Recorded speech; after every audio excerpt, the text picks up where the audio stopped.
suicides went up, rates of addiction went up, all these negative socioeconomic consequences. What in your estimation is happening here? It's pain on a societal level. The central bank is inflicting pain. This financial repression forces people to make very hard decisions and cuts options out from them that they would normally have. The Bank of Japan, which is the central bank of Japan, is basically the canary in the coal mine for late stage central banking. If you look at Japan, they don't have as bad of an addiction issue in the drug sense as we do in the US, but they have a much worse suicide and depression issue. They have a horrible demographic time bomb. They've essentially, disrupted their own fertility, and reproduction mechanism, and so they're killing off their population in real time.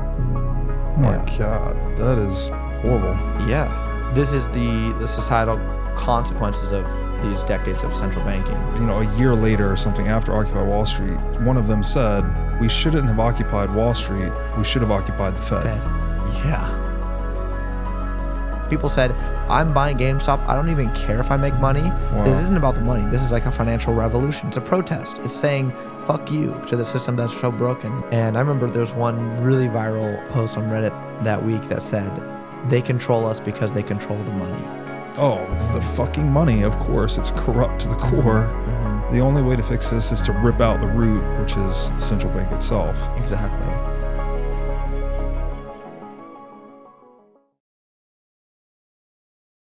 Hey everybody, welcome to the What is Money Show. I am thrilled to have you here joining me on my mission to help shine light on the corruption of money. Now, if this is your first time listening to the What is Money Show, I strongly recommend that you go back to episodes 1 through 9 first, which lays a lot of the groundwork for many of the concepts that we explore on the show. These first 9 episodes are my series with Michael Saylor, and thousands of people have told me that this is the best podcast series they've ever heard, hands down, and that it was instrumental to their understanding of money and Bitcoin. So if you're looking to start a deep dive into the nature of money, I don't think there's any place better that you can start other than episode 1 of this show. Now, a little bit about this show and how it makes money. The What is Money Show is 100% sponsor based. So all of our revenues are derived from direct sponsorships. And I strive to be very selective about the sponsors that I work with, specifically only using sponsors that I use personally, and also choosing sponsors that have values which are well aligned to the values expressed on this show, such as freedom, education, self-sovereignty, etc. So what I'm going to do now is a few ad reads right at the top of the show, and then I'll do a few more ad reads in the middle. And I hope you'll take the time to listen to them, as again, these are hand-selected sponsors, and I think you'll like what they have to offer. Have you ever wanted to start a business in the Bitcoin space? If so, then the Wolf Startup Accelerator could be for you. Wolf is the first startup accelerator dedicated exclusively to businesses developing in the Bitcoin Lightning Network. 4 times each year, Wolf brings teams from around the world to New York City to work with like-minded entrepreneurs, pushing the boundaries of what's possible with Bitcoin and Lightning. The program is designed to help early-stage companies achieve product-market fit, develop their brand, secure early-stage funding, and grow businesses that fuel the global adoption of Bitcoin. Go to wolfnyc.com to learn more or apply today. Again, that's Wolf, WOLFNYC.com. So is this like your first thread that went viral? No, that's not. No, okay. No, by far not. Okay. The first thread that went viral was my thread on the dollar as a global reserve currency, I believe. Okay. And then I also had one on why the Fed is responsible for more evils in the world than you can think. Okay. And that one also got like 700,000 views. Oh, very cool. Yeah. Okay, so this is a thread you did on August 2023. Mm-hmm. And you're basically talking about the Bank of Japan and how it's trapped, right? Yeah. And so I've talked a lot on this show about how the Bank of Japan, which is the central bank of Japan, is basically the canary in the coal mine for late stage central banking, because they're the furthest into the game of money printing, monetizing the debt, and trying to manage Triffin's trilemma, pretty much. And so this thread you did went viral, basically. And I think it's, given that it is the canary in the coal mine, well, I mean, that's my perspective. I guess you could tell me if you agree or disagree. I figured it'd be useful for us to talk about that so people can start to understand a little bit more about central banking and where this game ultimately ends up. So should we start with maybe just like the history of Japanese monetary policy? And then we'll dig more into where the Bank of Japan is today. Yeah, absolutely. I've been studying Japan for like 2 years now. Their monetary policy, what they've been doing, the actions they've been taking, to try to prevent this deflationary crash that they created, right? The story is, it's obviously can go back to World War II, but really I would begin more contemporarily in the late 1980s, where the Ministry of Finance and the Bank of Japan are trying to simulate like a massive credit bubble. And so what they start doing is they start creating window quotas for banks to create a certain amount of loans every single month. There are, basically demands made by the central bank for even non-financial firms to borrow, and for residential households and commercial firms to borrow. And there begins a massive, speculative bubble through, I would say, 1982 that peaks ultimately in 1989, 1990, and starts to burst in the early 90s. And we have about a decade of just falling GDP, and falling inflation, and of course falling asset prices. So the Japanese stock market falls 75%. The housing market, depending on how you measure it, falls between 50 and 80%. There's a huge burst, and suicide unfortunately becomes the leading cause of death for men between 20 and 45. Wow. So it's just this huge economic catastrophe. What was this time frame again? This is 1990 to about 99, 2000. Okay. So kind of a slow motion burst. Yeah, in the aftermath of the credit bubble burst. Because again, the Japanese had gone so far in stimulating credit that they had, like, there's 10,000 different measures you can use. But for one example, the Imperial Palace in Tokyo was valued at more than all the real estate in California. Like a single, 4 square miles was valued at more than all the real estate in California. Wow. And same with Japan itself. Like all the Japanese real estate was valued at 50% of what all the world's collective real estate was in the late 80s. Wow. So, and that's indicative of how extreme this bubble had gotten. That's pre-savings and loan crisis? That's when this is post. So savings and loan was mid-80s. So this was post-savings and loan crisis. So post-savings and loan crisis, so you're still in this massive credit bubble. Okay. Yeah, this is 1989. Okay. So the very peak of the bubble. Okay. And the Nikkei hit, I think it was 3,900, hit the top tick, and then it fell like consistently for like 20 years, basically. It just continued falling and falling and falling. And it wasn't a type of crisis that you normally would see where like 2008 was just a rapid, like there are seminal moments that you can remember, like, oh my God, this, AIG fails and Bear Stearns failed, and then, Lehman Brothers goes under. It was more of just like a slow roll of just another small firm goes bankrupt. The Nikkei falls another 2%, and it just slowly collapses. And the Bank of Japan and the Ministry of Finance were doing like kind of counterintuitive measures to try to fix this. They didn't really know what to do. Ironic, given that they'd actually created this mess. But finally, when the Bank of Japan got independence in the late 90s, it decided to enter what was called ZIRP, so zero interest rate policy. So they started cutting rates all the way down to zero. And then in 2001, in March, they began QE, and they were the first central bank to ever run QE, and they were also basically the ones who invented it, right?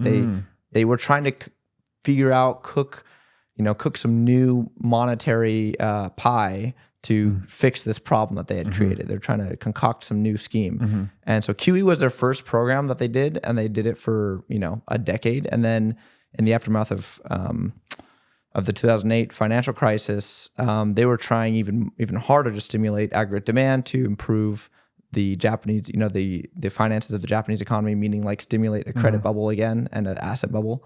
And so in 2016, in January, they cut rates not only from zero, but to negative. So they went into negative rate territory, negative 0.1%. And then September of that year, they started yield curve control. So that basically means they manipulate the entire yield curve lower. And they'd already been doing forays into the bond market as part of their QE and of QQE.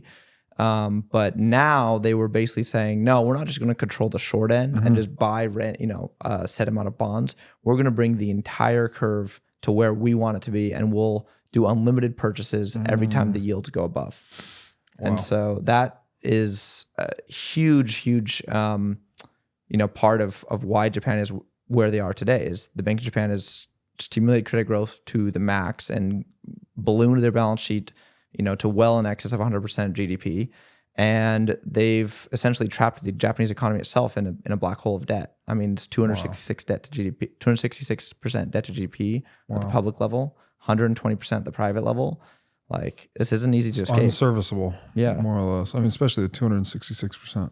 Exactly. When you said Bank of Japan was the first central bank to engage in quantitative easing, what does that mean exactly? Was quantitative easing then something different than just money printing in the way you're using that? Or because, I mean, historically, there's been other central banks that have monopolized the currency, counterfeited it, inflated it. So what did you mean by that specifically? Quantitative easing in the sense of like the modern interpretation is, right? Because previous times the bank would actually physically print money.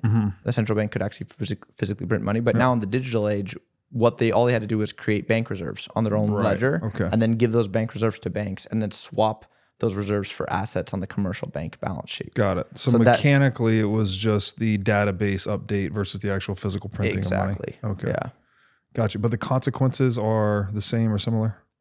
Yeah, exactly. I mean, they were doing small, rounds of QE at first just to test it out, and they slowed the descent of the Nikkei and then eventually stopped it, and it bottomed.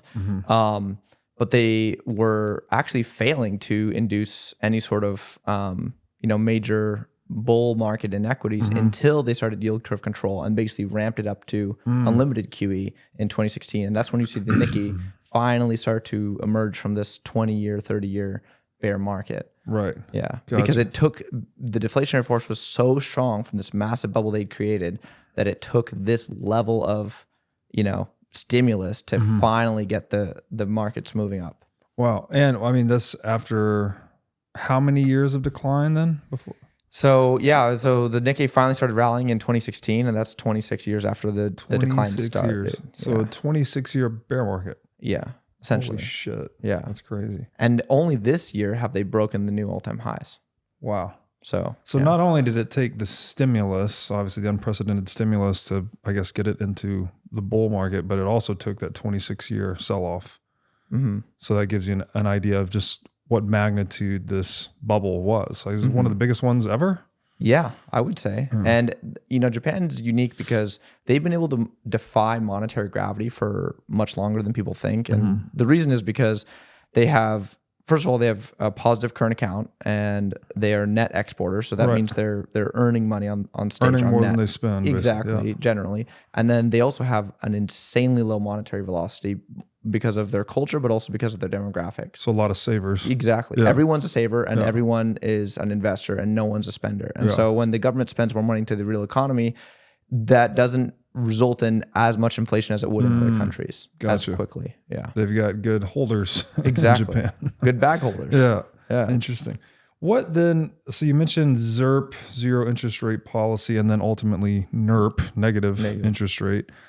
And you mentioned yield curve control. So yield curve control is there's a certain yield that these bonds are putting off at different time intervals, right? So the 1 year has a certain yield, 5 year, 3 year, 5 year, 10 year, et cetera. And then yield curve control, can you describe what that means? So that the long end, which would be the more longer duration end of the curve, tends to be manipulated to benefit the short end of the curve. How does yield curve control work? So what they do is basically they created bands where they say, okay, we want the yield to trade within these two bands, and if it goes below, they don't really care because obviously that's good for them if rates are going even lower. But if it goes above, then they will machine gun fire the rate back down using what they call an unscheduled bond buying operation. And so at every single that's printing money to buy the bonds. Printing money to buy bonds. Yeah. And to push it back down below the level. And the main ones they were targeting were obviously the 1 year, but also the 10 year. And so the 10 year had a target yield that was moved to negative 0.1%, and then it was moved to 0.0%. And then over the course of the last few years, it's been moved slowly up higher as the yen has depreciated. Right. So they're kind of trapped with this problem, right? So they've created this massive debt bubble, right? That they never even, the deflationary effect was felt in their stock market, but it still hasn't like translated to what it should be in terms of their government finances. And so that means that raising rates is extremely difficult. And so in 2022, when the rest of the world started raising as inflation was roaring, the Bank of Japan just sat idly by and did nothing. And so what happens is when rates on the rest of the yield curves of the world rise and Japan's pinned at zero at the short end and at the 10-year, I mean, even on the long end, and even the 30-year JGBs, right? Like they would, they were doing QQE on those. So they were buying them off the market. QQE? Yeah. What does that stand for? Qualitative Quantitative Easing. You're fucking kidding me. What does that mean? I'm serious. I'm does that completely mean? serious. That's a new one to me. It means not only are they going to do QE, they're going to do QE in they're going to focus their QE on certain, tenors or securities. And so that meant they started this in 2013. So that means that not only they're buying bonds, they're also buying real estate investment trusts and equities. They're buying ETFs. The Bank of Japan was buying stocks literally in their own market. Got it. Okay. So yeah, it meant like they would allow the balance sheet to be imagined in a different way, not just are going to buy a fixed amount of bonds. We'll buy everything. Not just printing money to then increase bank reserves, basically, but targeting certain asset classes. Exactly. Wow. Specifically targeting that. Yeah. Qualitative, quantitative easing. Yeah. The euphemisms never stop. I know. Yeah. I know. It's crazy. So yield curve control. I think a lot of people tend to get tripped up with this because bond yields and bond prices move inversely. So when you say, if the bond yield goes over a certain threshold, they start buying it, they start printing money to buy it. What they're actually doing is then buying the government debt to support its price in the marketplace. Exactly. So why are they doing that? What is the danger of the government bond going below a certain threshold? Is this optics? Is this, what are they trying to prevent when they do this? They're trying to prevent, sovereign debt crisis, right? At 266% debt to GDP, you can't let yields rise at all. Like you will blow out completely if you let yields normalize with the rest of the world. And so this is that dilemma I was talking about earlier is, as the rest of the world's yield curves began to rise as inflation, as all the central banks began to hike, the Bank of Japan had to stay at zero. Like they don't have an option. Here's some math for you. At 266% debt to GDP, if Japanese yields went to where their Fed is, they would eventually be paying 13% of their GDP in interest alone every single year. And so that's 2.5 times what the government makes in revenues. Right. And so you can't pay that. And so the only option for them is to, push the yield curve down to zero, push the bond prices up to par, and just basically say, these bonds are money good no matter what. Right. And the central bank stands ready to buy any and all bonds that you want to sell. So when I had Lynn Alden on, she described yield curve control as financial repression. Yeah. So they're, I guess then, limiting the amount that savers can earn, right? Because yields are at zero or negative. But then they're expanding the currency supply to buy government debt. So you're penalizing or stealing from savers and limiting the yield that they can get in traditional markets, basically. So is that what's happening here, basically? Is that savers are being robbed to pay government debts? Essentially, yeah. And more so, what the central bank is trying to do is they're trying to stimulate those savers to spend their money. Right. Because they're trying to stimulate inflation. Because the lie that the central bankers have always told, right, is economic growth is dependent on low or moderate constant inflation. Right. This is the pseudoscience Keynesian economics that this whole thing is based on, right? That we must increase consumption to increase production, which is the opposite of economic reality, right? Production precedes consumption. Yet Keynesian economics inverts the whole thing. Hence this psychotic monetary central planning, basically. Exactly. Yeah. And it inverts also, financial markets and real, in that, the financial markets should be based on what happens with the real economy. If real GDP grows, financial markets, earnings should improve, corporate profit should grow, and then, obviously more money should flow into stocks. But instead they say, well, we need to to save the real economy, we need to inflate financial asset prices, which is the inverse of what that correlation should be. Right. Wow. Yeah. Unbelievable. So this has led to a situation where the Bank of Japan, I think you said their balance sheet is a certain percentage in excess of GDP. Yeah. And they own the majority of their own government's bonds. What are the consequences of that? Like what when the central bank ends up owning most of the government debt or has a balance sheet that's in excess of national GDP, for instance, why is that a bad thing? I mean, it's a bad thing because you essentially are killing your own bond market, right? So in 2023 and 2022, quite a few Bloomberg articles came out showing that multiple tenors of JGBs were not trading at all. So like 10 years, 3 years, 5 years, they were all just not trading for a week and a half, because there was no one that was willing to buy or sell. Because the Bank of Japan itself, they own about 53% of the entire JGB bond market. They own 70 to 80% of quite a few tenors, including the 10-year, and they own over 100% of some issuances. And the way that's possible is they bought literally all the bonds that exist and then they loan them out. So technically it's a short that they are owed. So they own more than quote unquote own more in accounting terms than all the bonds. And what do they loan them out to do? Is that for more? They are loaning them out usually, I mean, for collateral purposes. Banks will use JGBs to, finance a Forex trade or cross-currency basis trade. It's usually collateral that they need, but because the banks don't actually want this JGB. That's why the BOJ has bought over half of the entire market. Right. It's just that they're required to hold them, obviously for regulatory purposes, and use them as collateral in trades. Right. Wow. Yeah. So then the sovereign debt crisis they're trying to prevent through all these machinations, is this just, it sounds like a confidence game to me. They're just trying to create the illusion that everything's okay as long as it's below a certain threshold. Or said differently, the bond price is above a certain threshold. Is that what's going on here? Is like you're just trying to maintain appearances? Yeah, that's exactly right. And it worked for a long time because of the factors we discussed before, right? Like the rates were so low and people were so, hesitant to spend, and money velocity was just near zero, and the aging demographics was pushing such a deflationary wave that they were able to get away with this confidence game for so long.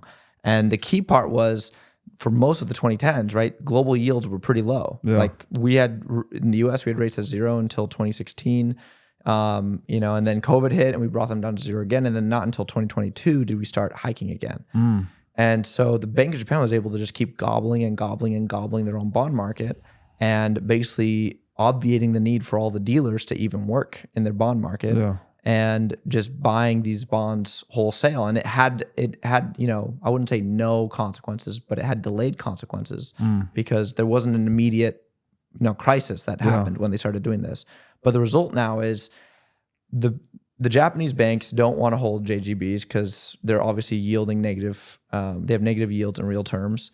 Foreign investors don't want JGBs on the long end. They only would want short end JGBs for like we said, collateral trades. And so the demand basically for JGBs is completely gone. And to get the demand back, they have to let yields rise, which they can't.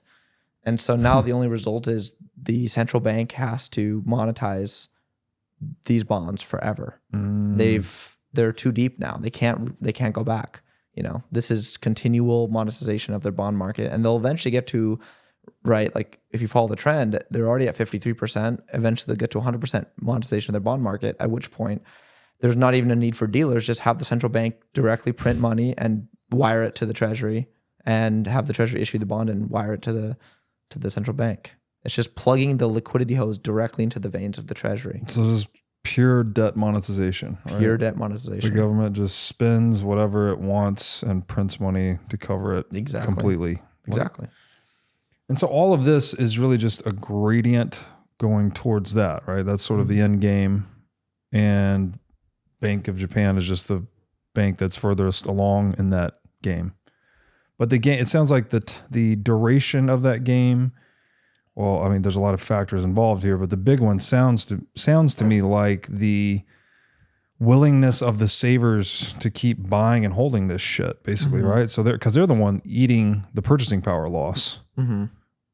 It's, I mean, the central bank's not hurting, Japan's not hurting. It's the savers, right? Whoever's not just Japanese citizens, but I guess whatever international holders of these bonds there are. Is that correct? Yeah, I would say broadly, right? Like so what we saw with yield curve. So again, going back a little bit into the history. So they had yield curve control from 2016 until 2022, and they had the band set at basically at 0. And in December of 2022, they raised the band to 0.5%. So they basically said, okay, we'll let the 10-year, and again, there's a 10-year, there's a long-term government bond, we'll let it go to 0.5% at the highest end of the cap.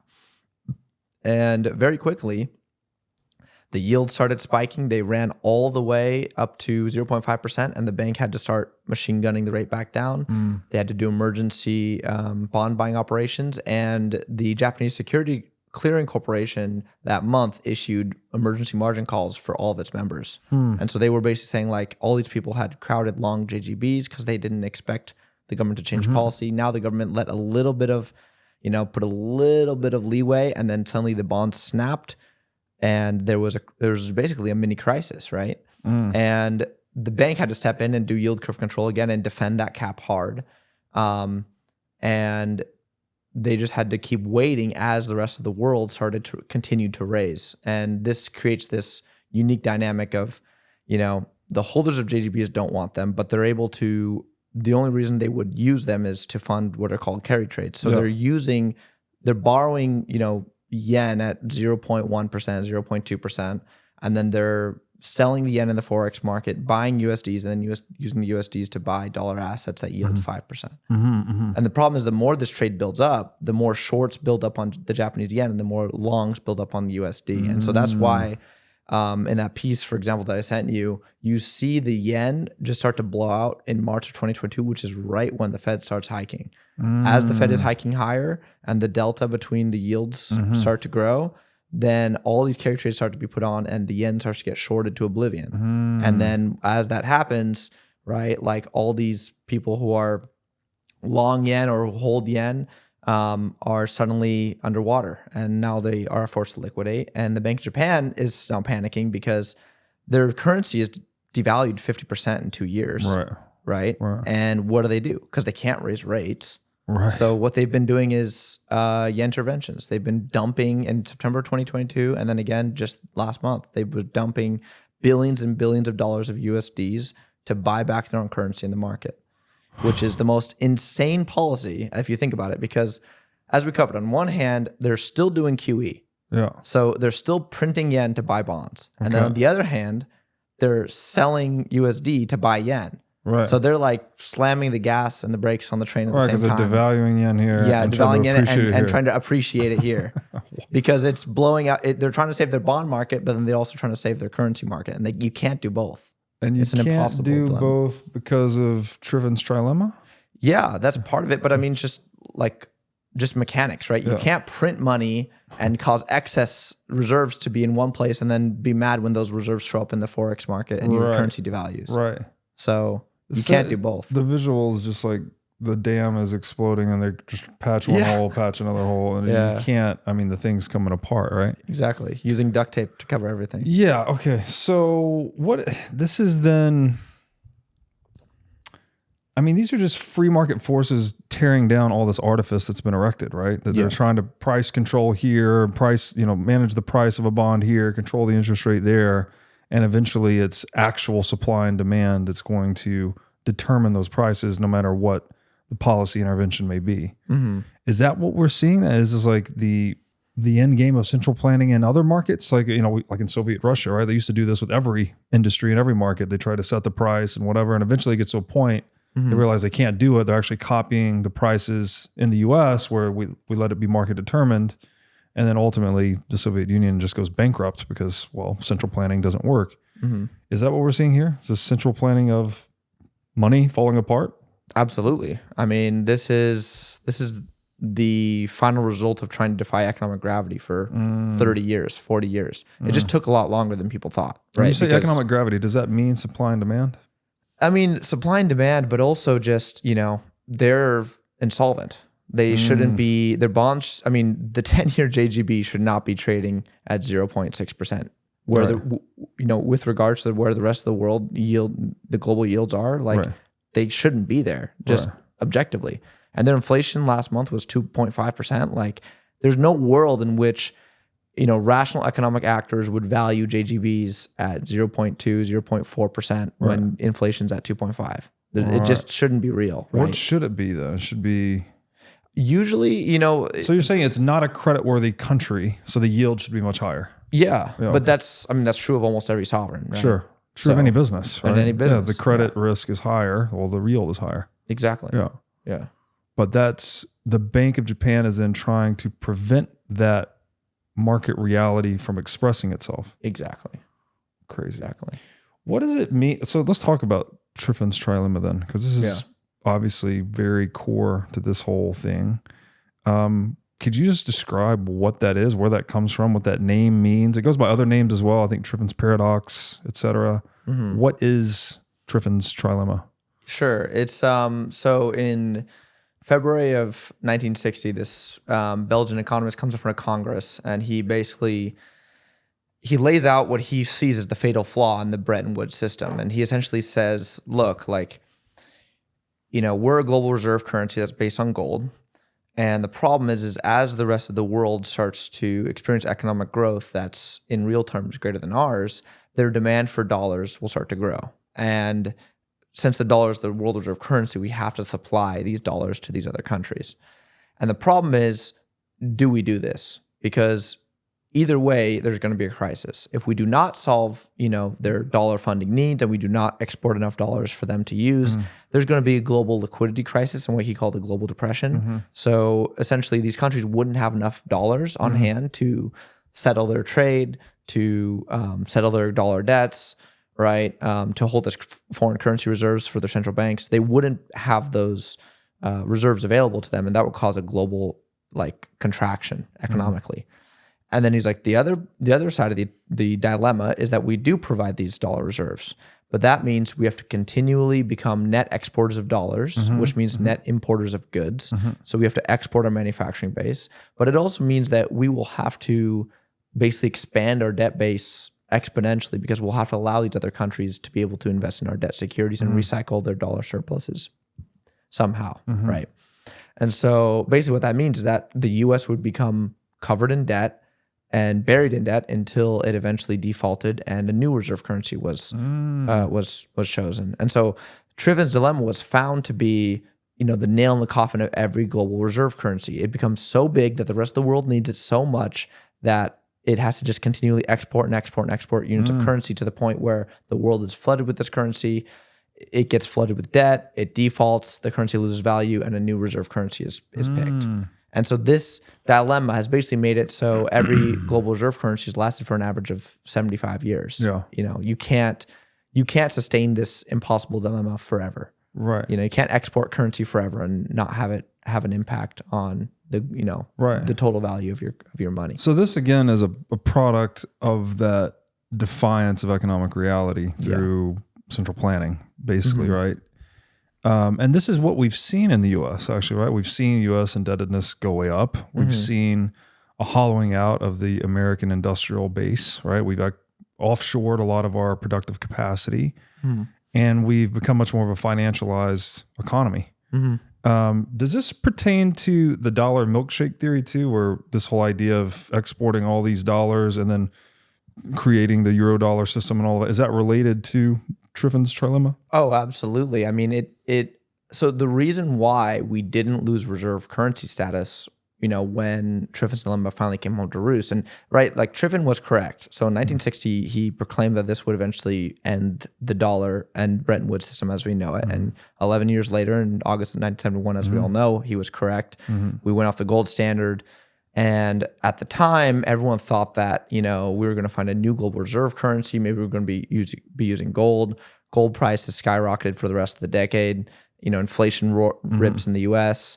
And there's this kind of like in between period where people weren't exactly sure what was going to come next. And the genius of, the central planners is that, Kissinger flies to Saudi Arabia in 1974 and creates the petrodollar system. Yeah. And then at the same time, there's the emergence of the Eurodollar system, which creates global systemic demand for dollars because all these banks are now trading dollars with each other and loaning dollars to each other. Yeah. And the U.S., of course, enforces and protects the system and fosters it. Right.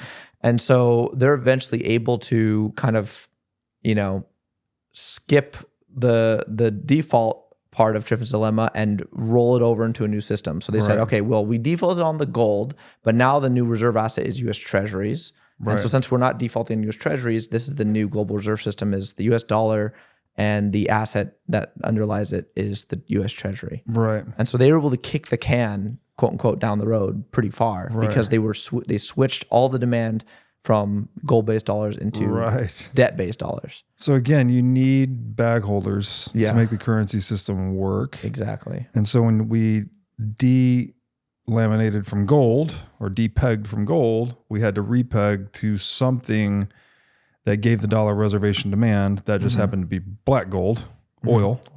But then we also got this other component of reservation demand from the Eurodollar system. Yes. Now, is the Eurodollar system just a manifestation of the global market trying to, I guess it's demand for one money in a way, because like it just simplifies things. Obviously, if we do global commerce in one currency, is that why the Eurodollar system emerges? That people just, it's more economically efficient to conduct commerce in one currency rather than multiple currencies. Yeah, that's part of it. The origins of the Eurodollar system are pretty mysterious. I've done a couple pieces on it, but the first like major documented emergence of it is in 1955 at a bank called the Midland Bank in the UK. So we're talking, this is post-World War II. The Marshall Plan dollars have all flowed into Europe to rebuild, and they're still using them to rebuild their economies.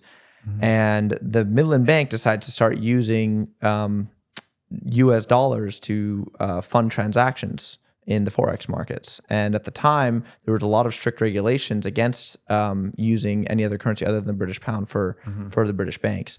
But luckily for Midland, is the regulators in the UK just batted a blind eye, right? Because they understood at the time that their currency was falling in favor globally. That the full switch from British pounds as reserve currency to US dollars still took 15 years, but by this time it's 55. It's been 10 years since the end of World War II. The amount of US dollar reserves is rising globally, and the amount of British pound reserves is falling very quickly. And so they turned a blind eye and let this bank take dollar reserves and loan them out in the markets and generate a yield. And as soon as the Midland started doing this, a dozen other banks within 2 years in the UK started doing it, and then it spread across Europe, it spread to Asia, it spread to Africa. All these banks started doing the same deal where they would take US dollars, loan them out for interest, and then have those US dollars would be used for trade. They'd be used for commerce, is that another investment. Carry trade? It can be used as a carry trade, but what it was mainly used for in the beginning was because markets were not liquid. Back in the 1950s, it was very hard to get loans. It was very hard to buy assets. There's a lot of regulatory stuff.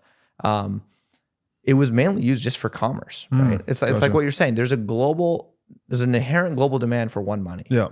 Right. It just makes sense to use one money. Right. And as the euro was falling, or not the euro, sorry, the pound and other fiat currencies in Europe were falling in out of favor globally because their colonies were all losing. They were losing their colonies. Their colonies were becoming independent. The dollar was just like the obvious contender to take the place. And so all these banks just started rolling their deposits into dollars and loaning out dollars and wanting to accept dollar deposits. Gotcha. Yeah. But they're restricted from you can have offshore dollar accounts basically. So then that's why Eurodollars emerge? Yes. Okay. Yeah. Exactly. Got it. So this is like a sort of a free market phenomenon in a way, right? It's kind of flowing around the artifice of you can't have the arbitrary law that you can't have offshore dollar accounts. Yeah, that's exactly. And it's funny you say that because that's literally what Brent Johnson said on Twitter in an argument like a few months ago with I think it was actually Safedine. And Safedine was saying like, hey, this is a fiat controlled system. And he's like, no, it was actually market based. Like the market freely chose the Eurodollar system because at the best time, it's early 1950s. You don't have Bitcoin, right? Like you need to use a global settlement currency, and the world is quickly globalizing, and so the dollar was just the clear contender. Right. It made sense. Yeah. Yeah, it does get admittedly very murky because you have the policy intervention being erected, and then people are obviously always trying to do what's in their best interest. So they often find ways to work around some of these impediments. And so when you argue, well, is the Eurodollar system free market or not?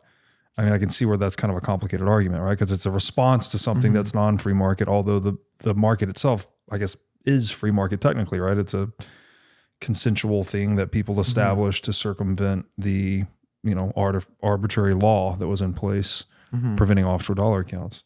You use the term yen interventions.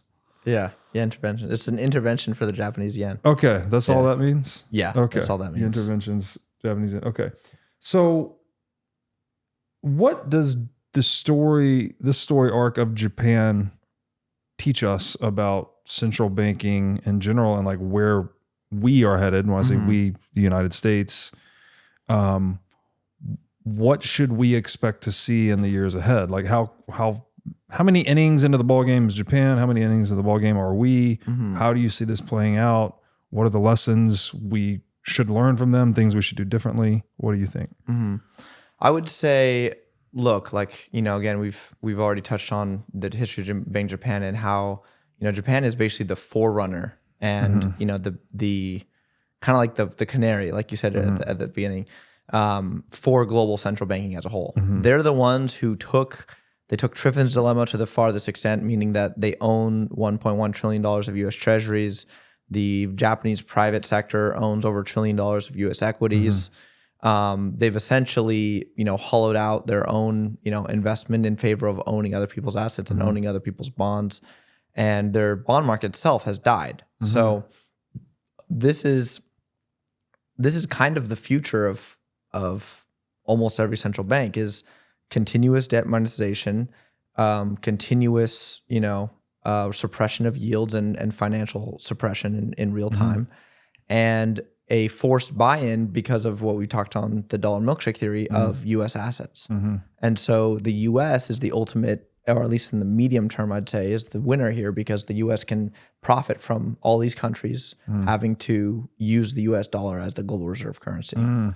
But this is an unfair system because obviously these excess dollar reserves that are built up by these other countries that have trade surpluses, they flow back into the U.S. financial markets and prop up financial asset prices, which make the wealthy people more wealthy and doesn't really impact or help the layman and the average person. And so this is why we've seen this disconnect and why populism has risen, why all these movements that, MAGA, Trump, all these things are kind of emergent phenomena because of the situation and the climate that's been created globally from a central banking perspective. And so all these central banks, they don't want to necessarily be beholden to the system, but they're kind of forced to be, right? There's no other, at least in their eyes, there's no other alternative. This is where things just have to go. And the math dictates that they just have to continually run QE and monetize, in the long run. And so the ECB and the BOE and the Bank of Canada and the PBOC they can taper for a little bit, they can raise rates for a little bit, but they'll eventually have to go back to easing because they're also stuck in their own sovereign debt bubble. Yeah. And so that just means that, they'll eventually be caught where Japan is, right? So they'll get in that currency crisis where their currency starts to devalue and blow out and they can't raise rates to fight it. And they can't sell their bonds to fight it because they own half the bond market. If they start selling, the entire bond market will fall apart. And so they're just trapped and they'll just have to ride this ship all the way to the bottom. This just sounds like we're shooting ourselves in the foot collectively. I mean, it just sounds dumb in a way. Like, all right, so these dollar surpluses you're describing, right? So other countries outside of the U.S. are then they're net exporters, right? So they're basically earning more than they spend, to use a individual analogy. They're accumulating dollar profits, right? But then they have to do something with those dollars. And then when you say they're being recycled, I guess that means they're buying U.S. government debt, right? To get a yield or to get the semi-sound savings account. Yeah. And then this in the U.S. is creating the effect that the rich are getting even richer. Mm-hmm. And then, so it's expanding wealth disparity even more. Mm-hmm. Is wealth disparity also being expanded in these dollar surplus countries as a result of this trade? Yeah. I mean, if they own U.S. assets, yeah, very much so. I mean, the rest, so we use Japan as an example. Japan's an extreme example, but Japan had a 30-year, stock bull or bear market and hasn't recovered the highs from the Nikkei until literally this year. It was like April 10th. It reclaimed the new highs that the Nikkei had in 1990. And the rest of the stock markets globally aren't as bad, obviously. But if you look at a chart of the MSCI World Stock Index, so all the global economies developed and emerging versus the US, you'd start to see like in the mid 2000s, the US start to run away from the rest of the world, and it hasn't stopped. So that's why the US stock market continues to outperform the rest of the world, and will continue because of this global demand for dollars, and then the dollars demand to be invested back into U.S. markets. Right. So that, equities become the store of value in a way, right? Exactly. Because you're compromising the store value functionality of the currency. People have to buy something that can't be printed.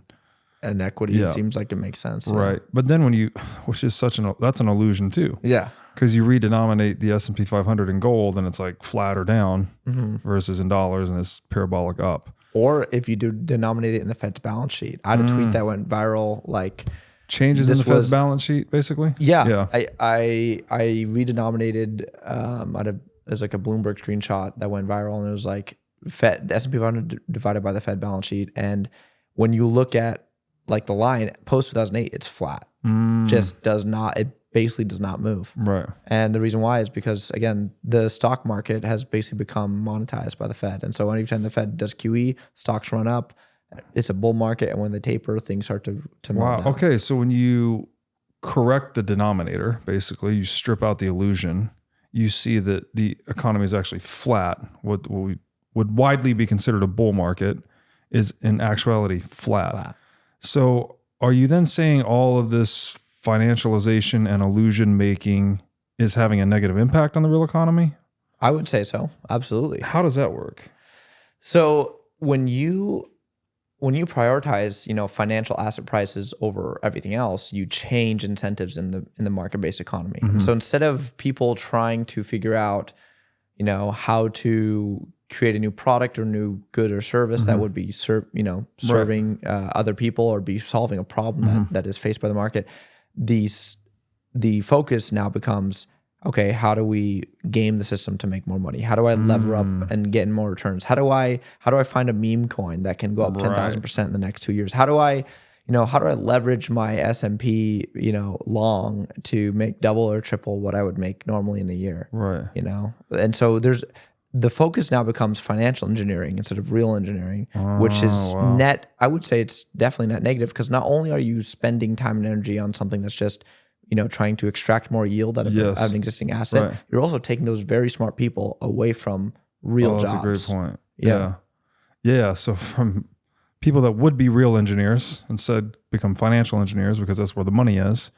But the activities that they're making the money in are actually non-productive activities, right? Absolutely. Because they're not making a good or service. They're just rigging the game in their own favor to extract more yield. So that is a zero-sum game, right? That's win-lose. My win has to be your loss. But in a market economy, you can have win-win situations, right? So we're shifting the entire game away from a win-win dynamic to win-lose dynamic. Yep. And it's wealth extracting, right? Like we said, like you're stealing from savers, you're stealing from the future, you're pumping up asset prices, and you're even, like I said, in many ways, you can view it as, kind of what Alex Gladstein points out of you're almost creating vassal states in the rest of the world, and making them subservient to the U.S. and making them invest in U.S. assets and pump the U.S. dollar up and pump up U.S. treasuries and pump up U.S. equities at the expense of their own. Because those dollars they could have used to, those excess funds they could have used to invest in their own economy or invest in their own stocks. Right. And instead they invest in U.S. because it makes sense, right? Like if you have a huge dollar surplus, you have 50, let's say you're an individual company and you have $50 million a year in excess surplus reserves from selling to the US. You want to make money on that. Like, why wouldn't you? So invest in US assets. And that means obviously mainly things that are quote unquote safe. So US treasuries, US agency backed securities. But then you also might throw some of that in the S&P, and you might throw some of that in NVIDIA and in, you know, Tesla or whatever. And that's what all these sovereign wealth funds and all these large corporations have been doing. The farm at Okefenokee is a revolutionary new regenerative agricultural community. It features an 8,000 tree olive orchard, which they use to make their own olive oil, as well as a very large pecan orchard. All the animals on the farm are heritage animals, with some varieties over 100 years old and others thousands of years old. Fresh eggs are produced daily by the farm's chickens. Also, there are over 1,000 beehives that pollinate the over 200 heirloom fruits and vegetables and provide honey to all the residents. The farm makes its own molasses, unrefined sugar, herbs, and spices. The farm also features an herbal apothecary and a commercial kitchen. These are just a few reasons why the farm is the healthiest place on earth. To learn more about the healthiest place on earth, go to okefarm.com and use discount code BREEDLOVE for $21,000 off custom cabin pricing.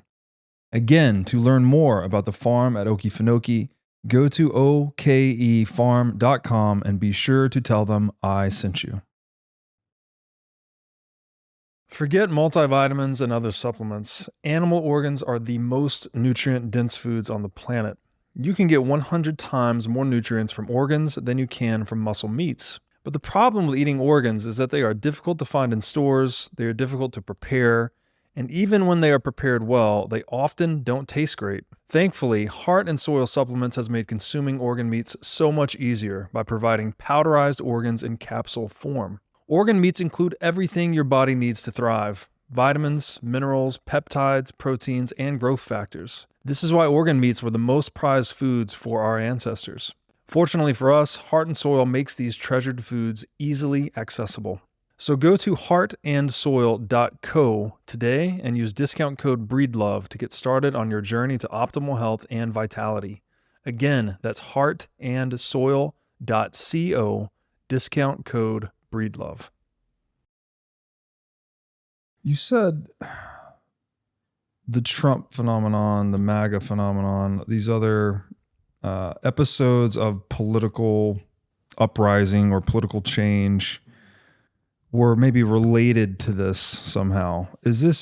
Are you saying that because wealth disparities are being widened, that's then manifesting itself as like political tensions? I think so, absolutely. Yeah. I mean, look at the rates of depression in the Midwest post, especially post 2008, but even before that, you see slow and steady increases in people's, in addiction rates and mental health issues, and also that's also coincident with the exporting of jobs from the American domestic sector, the American domestic manufacturing sector. So all these companies that used to produce in the U.S. have to now move offshore, and all the dollars that would normally just go and circulate domestically now will circulate to offshore manufacturers who circulate it with their offshore suppliers to allow these companies to get dollars to use for global trade. And so the system is set up basically to hollow out the U.S. and pump up U.S. financial assets, forever. Wow. This is Triffin's dilemma, and this is just the effects of it coming home to roost. And then eventually do we get into a position where we can no longer serve adequately as the global reserve currency? Absolutely, yeah. And how do those transitions occur then? Is it typically through war? Like that's how the last one occurred, right? Absolutely. So would we expect war to be a natural function of this phenomenon? Like at the point the global reserve currency stops functioning properly, that there has to be some conflict to establish who the new one will be? I think so. I actually have a unique view on this. I think I don't think it'll be a war in the sense that most people think. I don't think that China will be sending aircraft carriers across the ocean and invading the U.S. and stripping us of our global hegemony overnight because of an invasion. I think the most likely scenario is just a slow global decoupling from the US dollar, starting with US treasuries, which we've already started to see also, by the way. And then a switch into a new reserve currency, and the US, basically pulling a Suez Canal, which is where the British tried to enforce their own hegemony in Egypt in the early 1950s and force Egypt to open the Suez Canal and let British ships through, and basically allow a British corporation to retain control of the Suez. And the British were not able to do it, and they had to call in the US.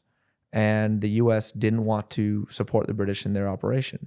And over the course of like 2 weeks, the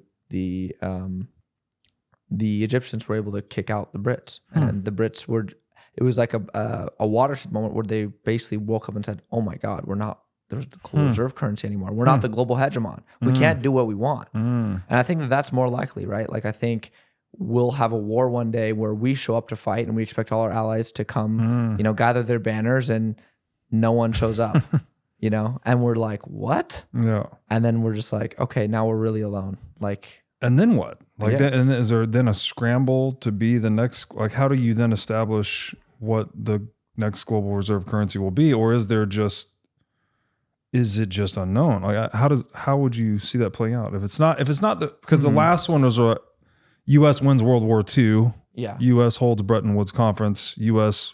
rewrites the global banking order and says U.S. dollar is now the global reserve currency, basically. If it's not going to be that type of process, how would we reestablish the next global reserve currency? So I think, or will there not be one, perhaps? I think it'll be. I think there has to be for the global economy to function in the way that it needs to in the modern day. So in the previous times of transition between global reserve currencies, there was usually a clear contender that was coming up next. Right, there was a clear, strong contender that had structural advantages compared to the last reserve currency, and that's usually what happens. Is what helps the next reserve currency come in is not only a quote unquote strong contender that is a nation state that has rising population, rising military force, growing economy, et cetera, but it also has structural advantage. There are reasons to buy this currency and to use this currency over the previous one. And so, like for example, when we switched from the Dutch guilder to the British pound. The Brits were a much better military force. They had, much better seafaring capabilities. The Dutch were obviously experienced traders, but they didn't have the military force to back up their economic might. They were just too small. Right. And the Brits were the first ones to come in and be like, okay, we have the same ship technology as you and the cannons, but we have a way bigger navy, and now we can actually enforce it with our martial law, right? Yeah. And then the U.S. obviously was the clear contender, and the dollar was a clear contender after World War II. And so during this next cycle, I think ironically, there's no clear contender. China doesn't. China can't be a global reserve currency because they need to be net exporters of their own currency, which they can't do because they are still a export-based economy. Russia can't do it because Russia only has one export. They're not diversified, and also, like we said, they're a net exporter, so they would need to be a lot stronger of a consumer-based economy to be a global reserve currency. And there's really no other countries outside of China and maybe Russia that could even become close to contend. And so what people have been theorizing for the last few years is BRICS. Could a coalition of these countries? Okay, so Russia can't do it, China can't do it. China's like a closed capital account and severe monetary restrictions on their own people. They can't have a free and open flow of capital.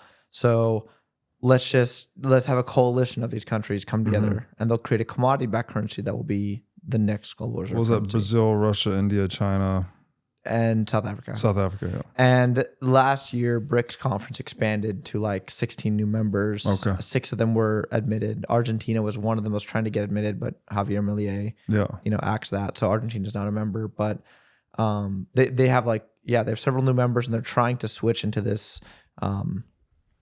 They're trying to theoretically create this competitor to the dollar. Wow. But the issue is, as you can imagine, with all the problems with creating global reserve currency, it's hard enough as a single nation. Imagine trying to do this between 6 nations or 5 nations. Yeah, exactly. Right, yeah. Exactly. And the issue is it's the same thing with the Eurozone. If you create a single currency and a single monetary policy, and you have different nation states that have different needs, different economies, different rates of spending, different rates of inflation. One country needs to ease while another needs to tighten. How are you going to do that? And And if you're going to back it by commodities, if you don't trust the U.S. and the Fed and the gold at Fort Knox, if you don't trust that we have the gold, how much less would you trust that China has the gold or Russia has the gold that they say that they would have to back their currency? So I agree with a lot of other macro people that it's kind of a pipe dream. It's kind of this wishful thinking that BRICS could actually create a competitive currency, because the problems involved with creating a commodity currency in the 21st century would just be insurmountable. And people's trust in it wouldn't be high enough, which is why I think that Bitcoin is truly the only real contender. That sounds like Byzantine generals' problem in a way, that this coalition, these actors are just inherently antagonistic, so they can't really get along and get it done. And Byzantine generals' problem, computer science problem, long unsolved prior to Bitcoin. Bitcoin, I think, is the only solution to that problem that I know of. So is that why Bitcoin is a solution in your mind? Because you can't do it in the coalition format? That's really great you say that. That's one of the reasons, and I never even realized that until you literally said that. That's one of the reasons, and the other reason is that Bitcoin solves Triffin's dilemma. So Triffin's dilemma refers to a centrally issued currency that's demanded. The units are demanded outside of the issuer of the currency, right? But Bitcoin is not centrally issued, and it's not centrally controlled. Right, it doesn't apply to commodity. It doesn't apply. Yeah, and so what that means is that the Triffin's dilemma that would eventually bring any one global reserve currency down on a long enough time frame won't even be a factor in Bitcoin's role as a reserve currency. Right. So it's able to be reserve currency forever, because it will never face this imbalance of an internal issue or an external demand. Right. Wow. Yeah. Before we go more into that, you were saying earlier that suicides went up, rates of addiction went up. There are all these negative socioeconomic consequences to the depreciation of money, or I guess as central banking gets closer to that late stage Endgame canary in the coal mine situation that we see with Japan, things get worse socioeconomically. What's up with that? It sort of begs the question, which is like, well, what the fuck is money anyways? If it's not just this financial thing, and it's also causing people to get addicted and kill themselves and all this, what's going on? What is this? What would we learn from Japan, I guess? Because you mentioned there was increase in suicides and stuff there as well. And what is the connection between all of this? Is this just incentives, I guess? When incentives get broken, people start to go crazy and become depressed and kill themselves and get addicted, and what in your estimation is happening here? It's pain on a societal level. Right? The central bank is inflicting pain. This financial repression forces people to make very hard decisions and cuts options off from them that they would normally have. Right? In a free market-based system, these people would be able to, first of all, there'd be more jobs, there'd be more employment, there'd be more investment opportunities, more wealth. There'd be more wealth, right? There would be just, in general, a better economic and social environment for people. And when you, as a central bank, when you're taking these moves to suppress bond yields and to bring savings rates down to zero, you make it impossible for people to advance. You make it very difficult. And this paired with overregulation on the fiscal side, right? The federal government or central government actually regulating businesses out of existence forces people to have. Yeah, they have very few options. They're forced into survival mode. When you say then the monopolization and centralization of money is leading to a curtailing of options, one definition of freedom would be options, right? It's how many options do you have? It's how many degrees of freedom do you have? So we're saying this is actually destroying people's freedom, right? To move either social mobility, economic mobility, et cetera. These things are all being constricted as a result of central banking. Yeah, absolutely. And this is the societal consequences of these decades of central banking. And like I said, if you look at Japan as a forerunner, they don't have as bad of an addiction issue in the drug sense as we do in the US, but they have a much worse suicide and depression issue. They have a horrible demographic time bomb, and young people in general aren't getting married, they aren't having sex, they aren't having kids in Japan, and the government is just now starting to figure out what we should do about this. one shocking statistic is that for the last 8 years, more adult diapers have been sold in Japan than baby diapers, because 10% of the population is over 80, and much less than that is below 2 years old. And so they just don't have any. They've essentially, disrupted their own fertility, and reproduction mechanism, and so they're killing off their population in real time. Oh my God, that is horrible. Yeah. What? And what's okay? You said Bitcoin's an answer. Yeah. In your view, like, so Absolutely. Why? Like, what is? Do we just need to stop? I mean, what blows my mind about this is like there's all this effort that goes into this, right? Like all this administrative effort, all these complex analysis. How we're going to manage the monetary policy. Oh, that law didn't work. Let's pass a new law. Let's analyze what we did. And it's like, it seems like the answer is like, just stop doing all that shit, guys. Like, just let the market sort it out, and you literally don't have to deal with all these problems. Mm-hmm. And I think that's part of the Bitcoin answer. But like, is it as simple as that? It's like, just stop trying to intervene and control this whole thing and let the market sort it out, and you literally eliminate most, if not all, of the problems? I would say so. Absolutely. I mean, like we said, the long run economic growth of countries that were based on sound money was much higher than ones based on fiat money. Mm-hmm.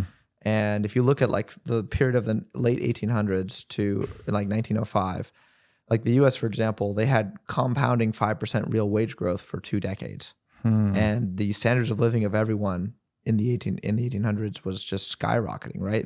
We started, this is one example of like just how drastic this change was during the 1800s.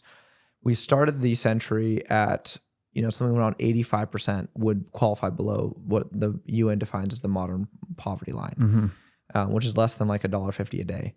And we ended the decade with the inverse.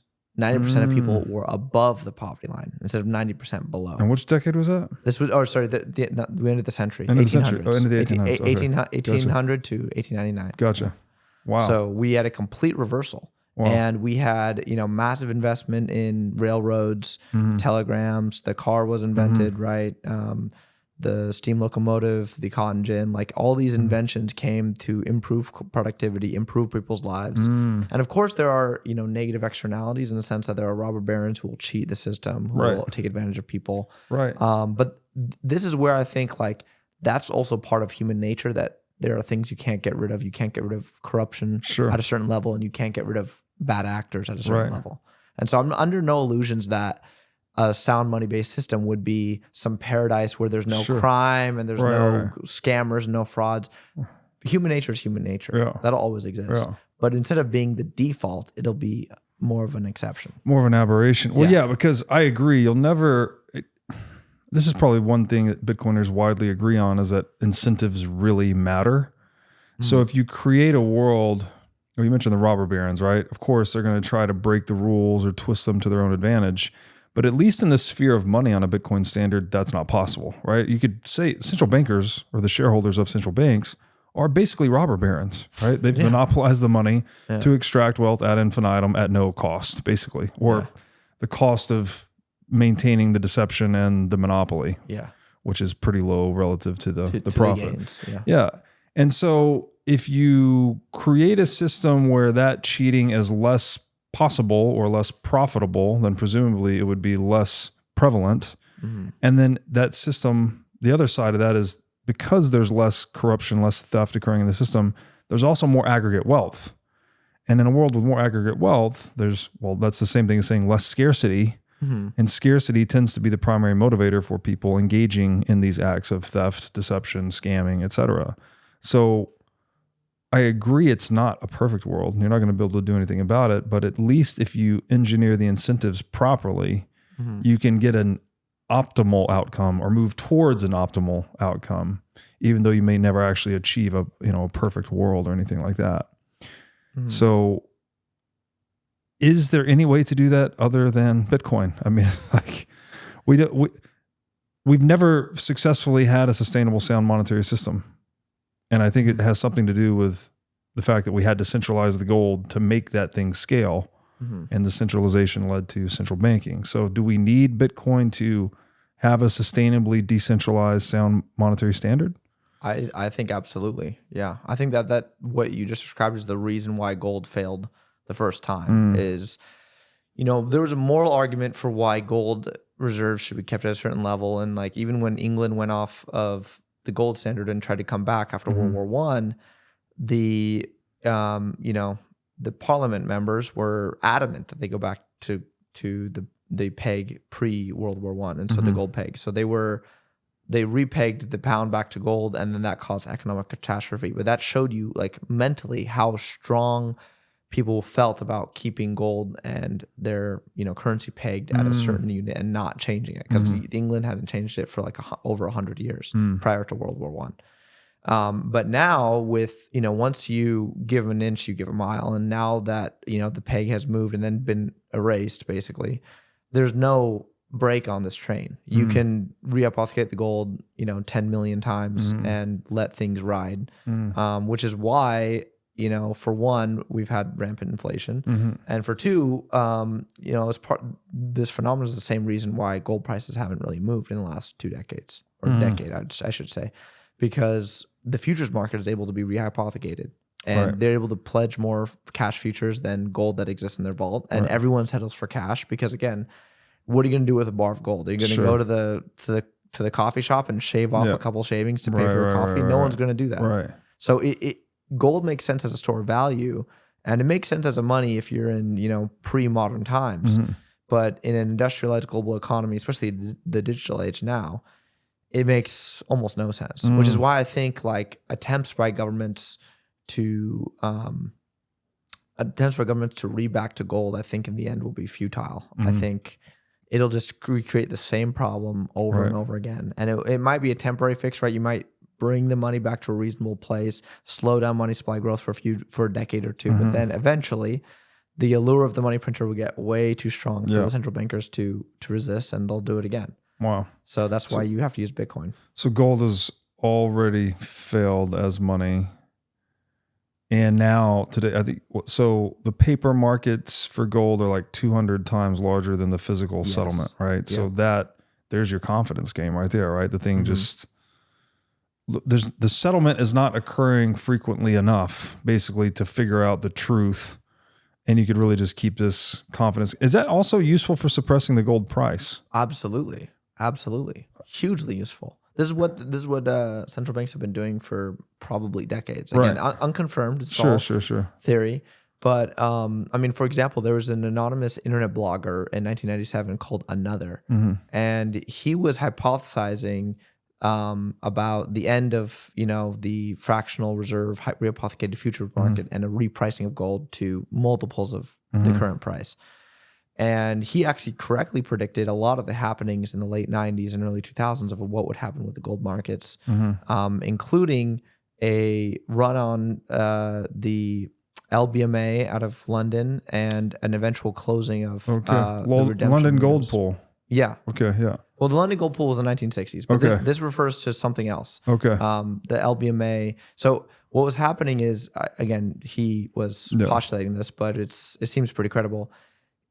He was saying that the bullion banks were basically selling forward gold certificates that were backed by reserves in the ground. So gold that hadn't even been mined yet.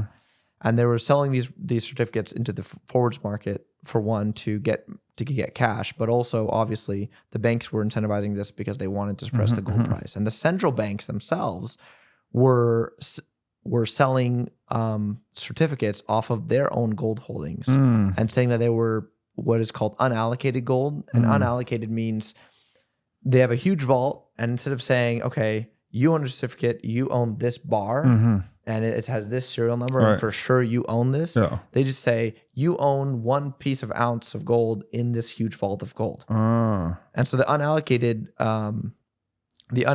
gold, it's very easy to reapothecate because, again, not everyone's going to come and claim all the gold. You can't claim it. Yeah. And so the BIS was supposedly doing, gold leasing deals using their unallocated gold. So they were selling forward into the market gold futures, and when people asked for redemption, they would give them a certificate. They're like, "Oh, this is your this is your gold right here. It's a certificate that claims it." And it started to backfire on them because there was a massive drain of gold from the west to the east, And then they had to shut off, they had an emergency BIS meeting in November 1998, I believe, and they had to shut off this program. They just said, okay, we're going to stop. Wow. But they found new ways to manipulate the gold price. Yeah. Yeah. And so a Bitcoin standard would function substantially differently because it's hyper portable and you don't need, it's not, the cost of storing and transmitting Bitcoin is trivial compared to that of gold. Basically. Exactly. Yeah. Exactly. And so you don't need these paper gold derivatives to manage the transactions of gold. Or I'm sorry, the transactions of Bitcoin where you do with gold. For gold. And with gold, then that's introducing kind of the man in the middle problem, right? That you now need to trust the certificate issuer or the custodian, whatever it may be. Whereas in a Bitcoin world, you don't need as much of that trust, basically. Yeah. Exactly. And so that's why central banks were able to manipulate gold prices for so long. And it's only now starting to barely come undone because of arbitrage between the East and the West. China has created a physically settled only gold exchange in Shanghai. And so traders are now able to go buy COMEX futures, which are normally cash settled, but can be delivered physical. They can take a physical delivery, ship it over to China, and sell it at spot rates in China, which the spot rate in China is $40 higher than the gold price here. And so ever since the gold price in China started ripping in March of this year, we saw Western gold prices start to rip because of this arbitrage that now exists. So basically the Chinese, ironically, given that they're pretty authoritarian, the Chinese are forcing the US to wake up to economic gravity and to reprice gold slowly. Because, well, Russia as well, right? The fact that I guess they have more political agility, if that's the right term. Like they can just decide to start buying gold pretty quickly, whereas the US is the decision-making apparatus is much slower here, to say the least. Horrible. Right. Okay, so what are the implications if dollar milkshake theory is correct, which it sounds like it is basically, right? That we have a system that is dependent on the US dollar. The market prefers to use one money anyways. The central planners have established reservation demand for the dollar via the petrodollar system and this market phenomenon called the Eurodollar system. So what are the implications for the dollar milkshake theory on the death of the dollar as the global reserve currency? So I think they're pretty grave. I think it's pretty serious because, in the short and medium term, the implications are bullish. It means because, to restate the theory is because every other country needs dollars to settle trade, to, hold its foreign currency reserves, because other, foreign corporations need to use them to settle dollar debts, for example. There's all this global demand for dollars. And so the U.S. is able to export dollars, to print more dollars, and to not feel the consequences immediately.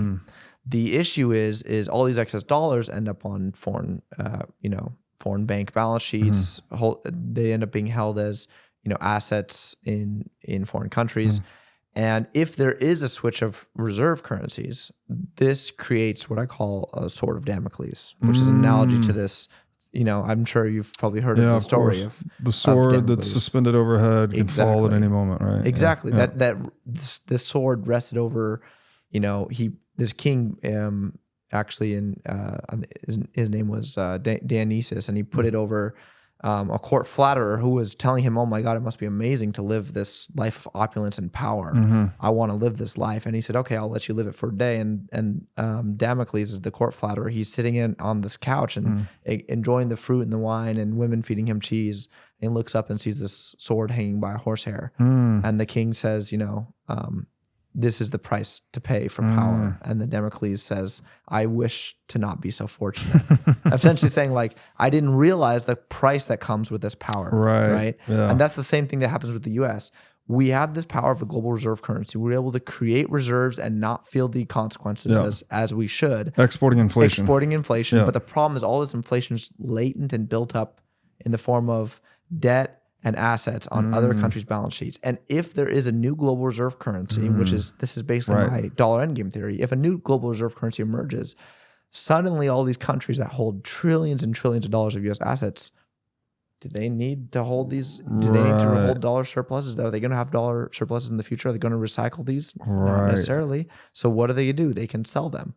and they can use those dollars to buy Bitcoin or buy whatever is the next global reserve currency. And then that means a massive selling of deleveraging of US dollar bonds assets. and US government US assets could just get dumped suddenly. Exactly. Wow. I mean, it wouldn't happen right like in a week but it would happen over the course of 1 or 2 years. All these countries could say, hey, we're going to move off of this system. We're going to move into the new system. We no longer have need for US dollars and US dollar assets. Yeah. And that means a massive deleveraging of US assets, a bear market essentially in the US. And the Fed would have to if the Fed doesn't want that to happen, they would have to monetize it, which would be QE, times 5. It's insane. I call it QE infinity as a joke, but it would be massive wave of QE. And consider this. There's something called net international investment position, which is how many assets we own of foreigners and then how many assets foreigners own of ours. Mm-hmm. And the US is currently at about negative 65%. So foreigners own $14-15 trillion more of our assets than we own of theirs. Mm-hmm. And so on net, they own a huge amount, 63% of our GDP in assets. Wow. And that also includes U.S. government bonds. So foreign central banks own about $7 trillion of U.S. government debt. Wow. And in the last few years, they were buying a lot during the financial crisis and during the early 2000s. So from 2008 to 2010, 71% of all new government debt issued was sold to foreign investors, mainly China and Japan. But since 2015, as Luke Groman's pointed out, there's been a massive sea change in that foreign international central banks do not want to hold U.S. treasuries anymore. They're not net buyers at the same level that they were before. So from 2015 to 2020, they only bought 14% of the new outstanding debt. And since 2020, they bought even less. It's 5%. Wow. So they're basically slowing their purchasing down basically to zero. And, this means that, if there is a switch in reserve currencies, this, war chest they built up of $7 trillion, they're no longer going to need and they can sell. And if the U.S. is losing its military dominance, which is kind of what we've been foreshadowing in Afghanistan, right? Yeah. Then the U.S. won't be able to enforce it militarily. And so basically this means a deleveraging of all of the U.S. financial assets moving into the new financial system. And it means that the U.S. will face a crisis on a massive scale. Well, it makes a lot of sense. The sort of Damocles analogy, the other one that comes to mind is heavy is the head that wears the crown, right? Yeah. So we had an asymmetric benefit from this for decades, but that has accumulated a hidden risk or a liability, right, in the form of dollar assets and U.S. government bonds on the balance sheet of foreign investors that are really only holding that because of the way the system is currently architected, right? If there's a change in, if Bitcoin were to monetize and become the thing, right? Become the new digital gold or neutral global reserve asset, then possibly people would dump all of those assets very quickly and just buy Bitcoin. And so the other side of that asymmetry, there is a cliff basically that we're facing. Yeah, that's interesting. I've never thought about that before. Exactly. And that was my theory. That's why I went viral. I first went viral on Reddit for writing this whole theory. And then I went viral on Twitter because I basically put out the whole theory again. I said, look, this is a systemic risk. Everyone acts as if this dollar milkshake thing is an amazing benefit. And it is in the short term and the medium term. It is on this side. It is on this side. But once you get to the other side, once these, global central banks no longer want to hold U.S. treasuries and in fact start laying them off. Yeah. And then as soon as other, corporations and just the global economy moves into a reserve system, this isn't a slow process. It's almost an exponential process where they all just start deleveraging hard out of dollars and into the new reserve asset. And whoever is holding dollars now is facing a tsunami of sellers and dollar assets just plummet, right? Wow. But what's holding this thing all together so far is the network effect of the dollar, the debts that are denominated in dollars, which means that because they have debt to service, they are, they want dollars to service that debt. And, the gains that have already been made in real terms on US dollar assets, they want to keep making those gains. But once inflation gets bad enough and once a reserve currency that is emerging becomes strong enough, there's almost no stopping this train. Wow. This thing will start to roll. I mean, just imagine like country after country starting to buy Bitcoin. We're talking about corporations hold hundreds of billions of dollars on their balance sheet, or hundreds of millions of dollars starting to buy Bitcoin to transfer globally instead of using the US dollar making system.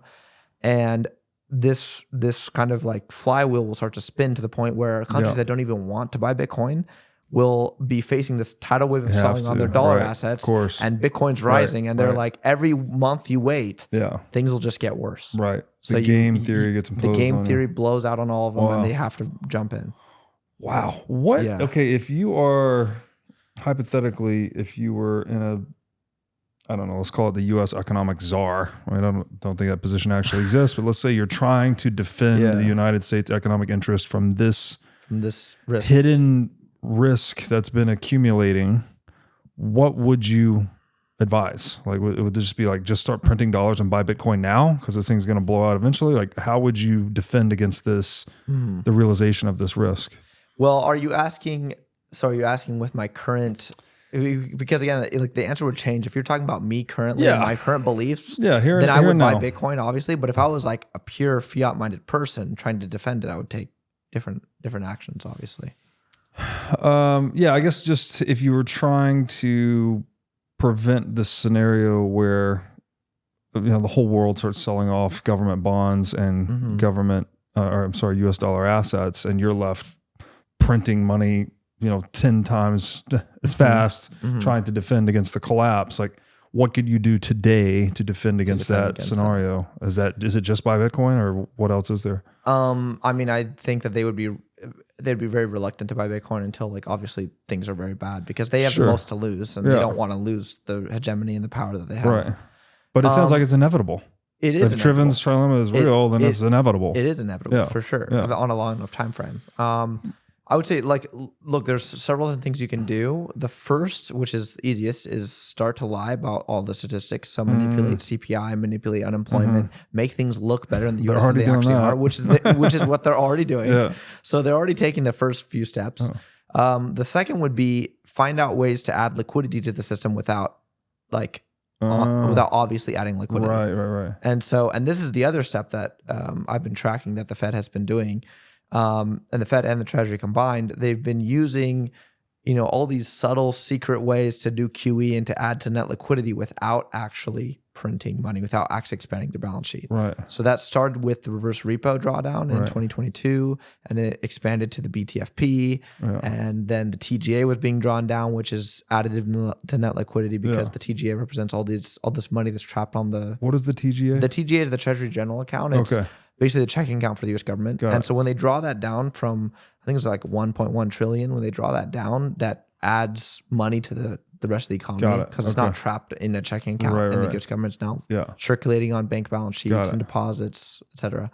But yeah, I would find every single way to add liquidity to the system without making it look like I was adding liquidity.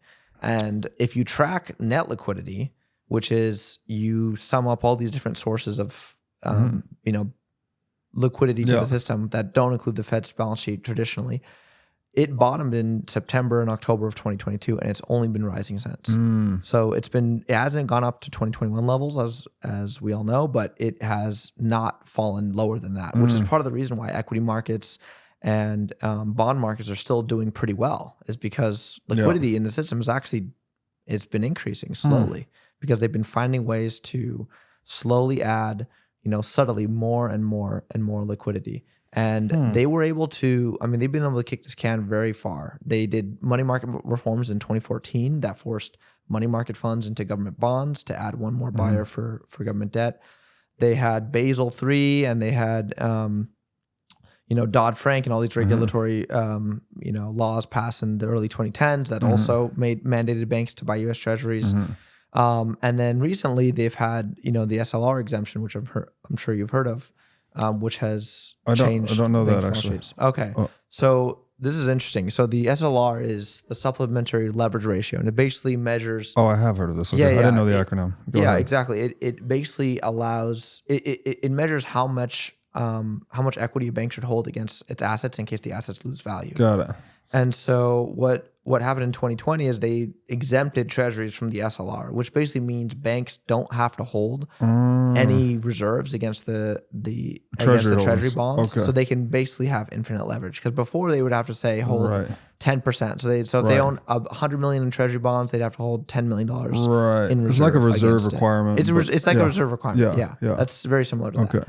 So the banks in March of this year, March 7th, sent a letter to the Fed and the CFTC and the OCC, which basically said, hey, we want to ask for permanent SLR exemption, even without a crisis. And the reason why is what I've, kind of what I've been saying is, they need liquidity. They need liquidity. Yeah. They need liquidity. And the wave of treasury issuance coming is so huge. Yeah. The banks are not going to be able to swallow all this with the traditional reserve requirements. So they need to exempt treasuries from the SLR permanently. So forever.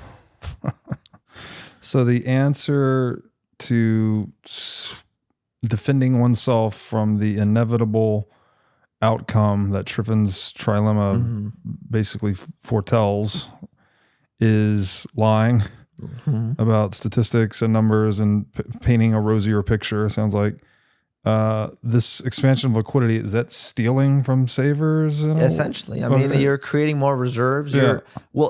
It's different ways of stealing. Right. Because now the banks are becoming vassal states of the Fed. Right. They're all becoming giant treasury holding machines, right? Because the Fed's like, oh, well, we don't want to hold all this shit. Like, let's just throw it to you. Yeah. You can hold it. So it's lying or stealing or basically coming clean and buying Bitcoin and like just buy the honest alternative and, buy the foundation of a new system in which you don't inevitably have to lie or steal to defend your self-interest. Yeah. This sounds like the poison of fiat in a nutshell in a way. Like it leads people into these immoral activities to defend the inevitable self-destruction of the system. Or you could just go into a Bitcoin standard where you don't have centrally planned money or a Triffin's trilemma or the need to do any of this shit to stave off an inevitable endgame. Exactly. But they're going to fight tooth and nail, obviously, to stop this. Why are people so stupid? Why are we so stupid? We're so smart, but we're so stupid. Yeah. I think it's power games, man. I think it's just, But the people in power don't want to lose the power. But it's like it's shortchanging. It's like in the pursuit of relative power, trying to be relatively more powerful than someone else, we are hamstringing our potential for absolute power. Absolutely. And maybe absolute power is better. Wealth, right? In our pursuit for pursuing relative wealth, trying to be relatively wealthier than other people or other countries, we are hamstringing our ability to create aggregate wealth. And that seems really stupid to me. Yeah, it is very stupid in the long run. But humans are very flawed, and obviously our system that we've created is so flawed that it's come to this point. Yeah. So how profound is Bitcoin then? Because if we didn't have Bitcoin, we would just be stuck in this cycle forever, right? Absolutely. I mean, I think it's no joke when people say this represents, the way out. This is the freedom pill. This is the escape hatch. This is the glitch in the matrix. Yeah. This is the only thing that has ever been invented that can get us out of this broken fiat monetary system. Yeah. Every other crypto, every other, alternative gold, silver, copper, the palladium guys, like all of them have their flaws that can be exploited to the point where it's almost not even a non-starter or non-sequitur. It can't be used. Right. And Bitcoin's the first one that can actually have the potential to disrupt the whole system. And that's what probably terrifies them. That's why they don't want to allow this thing to work. Yeah, because every monetary system we've ever had, right? We've clipped the coins, we've printed the money, we centralized the gold. But it's like Bitcoin seems to at least offer the strong possibility that we can prevent any of those outcomes that lead to this Triffin's trilemma self-destruction scenario. Yeah. It's not a guarantee. Obviously, there's a long way to go. It's barely begun monetizing. But I have never seen any other alternative that offered that possibility at all. It's like every other path leads to this end, basically. So thank God for Bitcoin. Yeah, thank God. I mean, again, because like I always thought that this thing would melt down much sooner than it would, and they've always been able to kick the can much further. And so their lies and deception can last longer than people think, which is unfortunate. But I also know that, they're running out of time. Right. The clock is not in their favor. It's in ours, actually. Right. And so we'll be proven right in the end. And, their lies and their machinations will crumble. I mean, the system needs exponential debt issuance requires exponential liquidity, which requires exponential QE, and so this thing will blow out eventually, which now generates exponential Bitcoin price appreciation. Exactly. Yeah, that's the hyper Bitcoinization. Yeah, so we have a true barometer for this bullshit finally. Whereas in the past, no one even knew what fiat currency meant, much less anything that's beneath the surface. Exactly, and it trades 24/7, and it's liquid, and it's uses collateral for, so many trades. And what's so funny is like you see, like I've seen news come out where like, for example, when, Israel invaded Gaza, like the Bitcoin price plummets, or like, there's another plane crash or a threat of war between Iran when Iran sent drones over to attack Israel. Bitcoin price plummets, and CNBC anchors go on and say, "Oh, this is the store of value. Like, you guys call this a store of value? Are you stupid?" And I just see Bitcoin Twitter erupt and say, "Are you dumb?" Like, of course it fell 5% because it's actually a tradable instrument when everything else is closed, and it's at the barometer of where people are. Where people are at financially, where leverages, where financial conditions are at. And so there's of course, whenever there's a panic, people rush and sell and panic and freak out. I mean, that's how markets work. That's how they should work. Yeah. That's also how money works, is that you're holding the thing that can be sold for anything, right? So if something happens, well, you have the widest set of options in any scenario, right? It's like an instrument of pure economic freedom. And then two, because Bitcoin has such a small market capitalization relative to other monies, of course it's going to have more volatility. That's the nature of market cap, right? When something's smaller, it tends to trade, it tends to be more price volatile. When it's larger, it has less. Exactly. I'd like to thank my friends at Swan Bitcoin for their long-standing support of the What is Money show. Swan's mission is to help millions of people get into Bitcoin, so they built the best solution to set up recurring Bitcoin buys and automatic withdrawals into cold storage. With the Swan app, it takes just 2 minutes to sign up and start buying Bitcoin. If you're a new customer, you get $10 in free Bitcoin for signing up, and the first $10,000 of Bitcoin you buy incurs 0 fees. If you're an existing Swan customer, then the next $10,000 of Bitcoin you buy now incurs 0 fees. So if you love to recommend Bitcoin to friends and family, then Swan is the best place to start. So go to swanbitcoin.com/breedlove to get started today. Again, that's swanbitcoin.com/breedlove. Are you sick of being robbed by politicians through inflation and endless money printing? If so, you need to be at Bitcoin 2024 in Nashville, Tennessee on July 25th through 27th.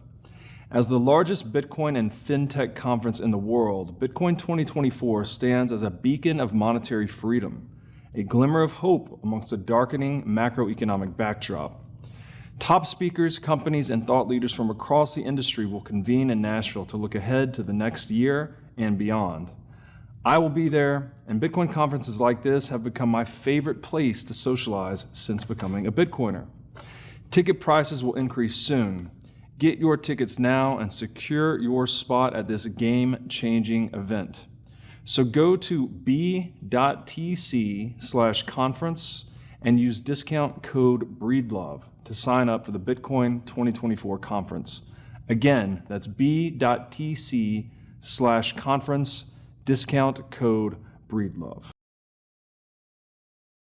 Okay, so last time I looked at this data, and I don't know if this is still the case, China has been, I think, for a number of years, the largest producer of gold and the largest buyer of gold. I'm not sure if that's still correct, but you were saying too that despite that fact that Chinese demand for gold continues to soar. So what's going on there? Why is China so voracious for gold? So I think that this is coming about because of some economic troubles that are happening in China. I've been tracking it actually for a few years. They've had kind of a slow motion, train crash in terms of their property market. And that has bled over to issues with their shadow banks, has bled over to issues in their financial sector, their stock market. And the Chinese are a really interesting case because, they have this like you know, renegade like communist capitalism system. Like they're capitalist with huge quotation marks because you're allowed to have assets and own assets as long as you don't do certain things and as long as you do follow the party line and toe the doctrine that the Communist Party wants you to. And so there are only a few vectors for people to like escape in terms of their wealth, right? It's basically illegal offshore transfers, you know, Bitcoin, which is now, you know, very difficult to get in China, or gold or real estate. And so in the last few years, like China and, you know, the government itself were stimulating this giant property bubble by building ghost cities, and by allowing the developers and the banks that finance the developers to just go haywire. So they would do something kind of like just-in-time delivery for manufacturing. They'd do just-in-time housing. So you'd buy a house that wasn't built, and they would be building it for you to be given to you at a certain date. And what the banks started doing, and what the property development firms started doing, as you can imagine, is they have all these cash flows coming in, and they're supposed to be building all these, you know, all these properties and all these apartments and houses and stuff. Why not just like lay it over so that the next person pays for that house and you can pocket the money from this current person? And so you can kind of run like a Ponzi scheme where, you know, person A gives us money for house A, and then we wait until person B pays us, and we use that money to pay for house A, and then we use person C's money to pay for the house of person B, and then you just kind of roll this thing forward to the point where there's about 20 million unfinished units in China. Wow. So it's a huge portion of their property market is just unfinished housing. Wow. And in the last few years, this has started to finally come to roost. So does that mean partially built? Partially built, Okay. yeah. Or not completely. Some of them are just like not built at all. Yeah. Like we're talking like they just have like the site and like a little foundation built, basically. And so this started to come to a head in August of 2022. Evergrande, one of the largest property developers, defaulted on their dollar bonds. They went into bankruptcy. And then over the past few years, there's been just slow motion train crash where developer after developer goes under. The central bank is trying to figure out how to save them without looking like they're saving them. Country Garden defaulted on their dollar bonds in August of this year. And then again in October, they're getting put into forbearance. The Evergrande case is finally being settled, and the creditors are going to get paid. And the key thing is domestic creditors are going to get paid. International creditors of dollar bonds are not going to get paid. And so that means that, you know, you own bonds in China, they're not really yours because the Chinese are not going to pay them back. Right. So, this slow motion train crash has been happening, and property values across China have been falling. And so what's that meant is that the people who were storing all their wealth in property, because you can't trust the Chinese stock market because it's just littered with fraud, they have now started switching that attention to gold. Because now they're like, okay, so the Chinese are, you know, the Chinese economy is starting to contract. There's all this deleveraging that's happening. There's this outflux of gold or outflow of capital that is going into gold. And there's also a concern that to add on to all this is that, you know, the central bank is going to devalue because of kind of like what we talked about with the yen. The yen was blowing out from 2022 to now. It's blown up from 100 to 160. That puts pressure on all the regional economies around it, including China. Okay. Because now the yen is cheaper, so Japanese exports grow. Right. And so Chinese... They're more competitive. They're more competitive against the Chinese. And again, not competitive in a way that is good. They're just, their currency's worth less. Yeah. And so now there's pressure on the Chinese currency to devalue. And so all these people are getting concerned about, you know, like we said, further property market weakness, but also just devaluation. And so all this money started flowing into the Chinese gold market. And that's caused the Chinese Shanghai Stock Exchange spot gold to rise above Western by about between $40 and $60. Wow. So it's a huge delta that's developed. It's just because of all this internal demand for a store of value. They're trying to make sure that they don't lose anymore. Fiat currency obviously had its store value compromised, as it is everywhere. Yeah. Then a lot of that store value demand accreted to real estate instead. Real estate. But real estate became littered with fraud. So then people are like, okay, what's next? And they go to gold. And why is it difficult to get Bitcoin in China? How have they? So, well, I mean, if you remember, right, like China banned Bitcoin mining back in, I think it was 2021. A couple of years ago, the hash rate collapsed. Yeah. And they've basically made it, as far as I know, I'm not Chinese, but they've made it very difficult to buy and hold Bitcoin. You have to use some like non-KYC exchanges. There's a difficult process to go through to, get that, get that working. So it's not easy. And so gold seems like a reasonable alternative. And to also point this out, right, like most wealth in most countries is owned by the oldest people. Right. And so adoption of Bitcoin seems too hard of a mental leap for them, but gold seems like a good intermediary. Got it. And the gold price rising, I think, is a good corollary for Bitcoin because I think it's the stepping stone. It's latent demand for Bitcoin. Yeah, exactly. Yeah. And it's going to be the next, like once people realize like, okay, gold is better than the dollar, than fiat, but it's not better than Bitcoin. So it's just a stepping stone to more Bitcoin adoption. That makes a lot of sense. What is you said the PBOC is doing medium-term loans. How does that relate to the gold phenomenon? So to counteract the problems that are happening in the housing market and in the stock market, the PBOC is the Central Bank of China, for those that might not know. Yeah, exactly. It's the People's Bank of China.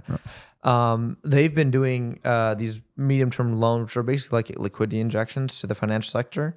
And they've been doing them to the tune of, between $60 and $80 billion a month. Some months, like it changes each month. They don't have like a set schedule like other central banks do. But they've been doing these injections and trying to revive their like dying banking system. Their banks is just facing liquidity issues, and especially the shadow banks. So we're talking about trust companies, even property developers that lend money to other property developers to develop. These institutions have gotten caught on the wrong end of the trade, and they've loaned money to other developers that can't pay it back and are going insolvent. And so the PBOC has tried multiple measures, including these medium-term loans, but also attempting to lower interest rates, and then also at the same time, just like Japan is doing, trying to defend the peg in their currency market. So they're trying to do everything at the same time to counteract deflation, because one of the biggest things that the CCP faces, one of the biggest dangers, is economic crisis, which could lead to a revolution. And so they don't want to let that happen. So they've been doing these medium-term loans as a way to add liquidity to the system. Oh, just like you were saying earlier. Yeah, exactly. Let's kick the can down the road. Right. Keep adding liquidity to the system to keep appearances that everything's good, right? The economy is working, basically. Exactly. But that is kicking the can down the road and making the ultimate crisis worse, right? Because you're basically printing money, further misallocating capital, and making the next bust more severe. Exactly. Yeah. You're not letting these companies default, and that's creating this systemic problem in the economy where bad companies that should be defaulting and should be wiped out are not being allowed to default. Right. And, this is really what I think is driving the gold demand, is that combined with the capital controls. It's very difficult to move money out of China. Right. If you're a Chinese citizen, you can only move out, I think it's like $10,000 a year or something like that. Like it's very, very limited. Wow. This is the reason why, you can track like Chinese investment flows, and most of them are either going to gold or real estate, and they can move their money out if they have like a bona fide reason, if they're wealthy enough, and if they're investing in another country. They can't usually just take out cash and move it. So there's all these capital restrictions, and so that has resulted in gold being this outlet valve, because I can't move my money to another country. Right. I can't buy Bitcoin very easily. But I can buy gold and have it delivered to my house, and that can be like my escape vessel out of my own currency. Wow. Yeah. What's the so we talked earlier about the paper markets in gold being a way to manipulate the price of gold, right? When the paper markets are much larger than the physical settlement markets, well, then you can trade basically claims on gold to manipulate the price of gold. How does that relate to, you mentioned COMEX is involved or related to the manipulation of gold prices. What does that have to do with the gold market in China? So the Chinese have created a physically settled gold exchange, which means like all the contracts are spot and they're all settled in gold. You don't have you have to take the gold as delivery, which is the way that most futures markets were created to be, right? If you think of corn, you think of soy, all these markets were literally made for farmers to hedge their future production. Right. And to make sure like, okay, I'm going to make, 500 bushels of corn or, 500 pounds of corn this month. And so I want to be able to make sure I'm going to earn X amount of dollars to cover my fixed costs. Right. And so I'm going to hedge out 80% of my production in the futures market. And whoever's buying that contract was usually an end user. Like they wanted the corn for some reason. There was a restaurant or something. Yeah. A restaurant, a cattle ranch. Like everyone's hedging out their volatility, right? Exactly. Yeah. Exactly. And that's like futures markets aren't evil in and of themselves. They serve a purpose, but they can be manipulated to the point where, we see now where like we touched on, the COMEX is, because it's allowed to be cash settled, and because gold futures are allowed to be cash settled, that means that all the institutions buying are able to just roll their contracts forward forever in perpetuity using cash instead of taking delivery, because taking delivery is such a pain in the ass. And so all these companies and all these institutions have historically only been taking, we're talking 97 to 99% of futures contracts settled with cash, only taking the cash. So if the price rises, they get a little profit. If it falls, they lose a little money. And they never have to actually take the physical gold. But the reason why the gold price has been rising in the last few months, in my opinion, is because of this difference between the Shanghai and the COMEX. So, COMEX is theoretically physical settled, but in real terms it's cash settled, but you can take delivery. And the Shanghai is only physical settled. And so once this property, crisis in China has started to become like a monetary crisis, then moving into gold, now the gold price in Shanghai rises above the gold price, in Chicago at the CME. And then that means that now all these people, all these arbitrage traders can come in and say, hey, like we can make $60 an ounce if we go buy futures in, the West, take physical delivery and ship them to China and sell them spot on the exchange. So you can buy you'd sell a future in China, buy a future in America, and arb the difference out and make basically like risk-free money on that trade. Right. And so all these arbs have entered the market. And what that means is that now finally price discovery is coming to the gold market. Finally, these shorts, these paper shorts that have massive amount has been created are now finally getting called in because the physical delivery is exposing them. Exactly. Right. Exactly. Okay. So if you look at like the COMEX gold holdings, it's been falling since July of 2022. Yeah. And you look at Chinese gold imports.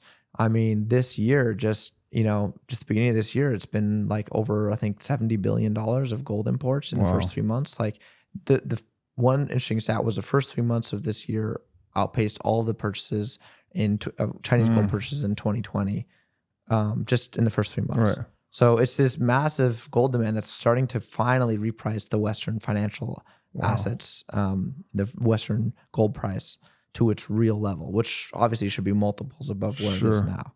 Is it possible that China is doing that for strategic purposes to get more physical gold inside of China?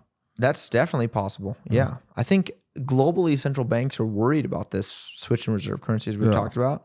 And that's why 2021 and 2022 and 2023 were such record gold buying years, is because the central banks, like gold is the best thing they can think of to hold as a hedge against a falling dollar or falling their own fiat currency.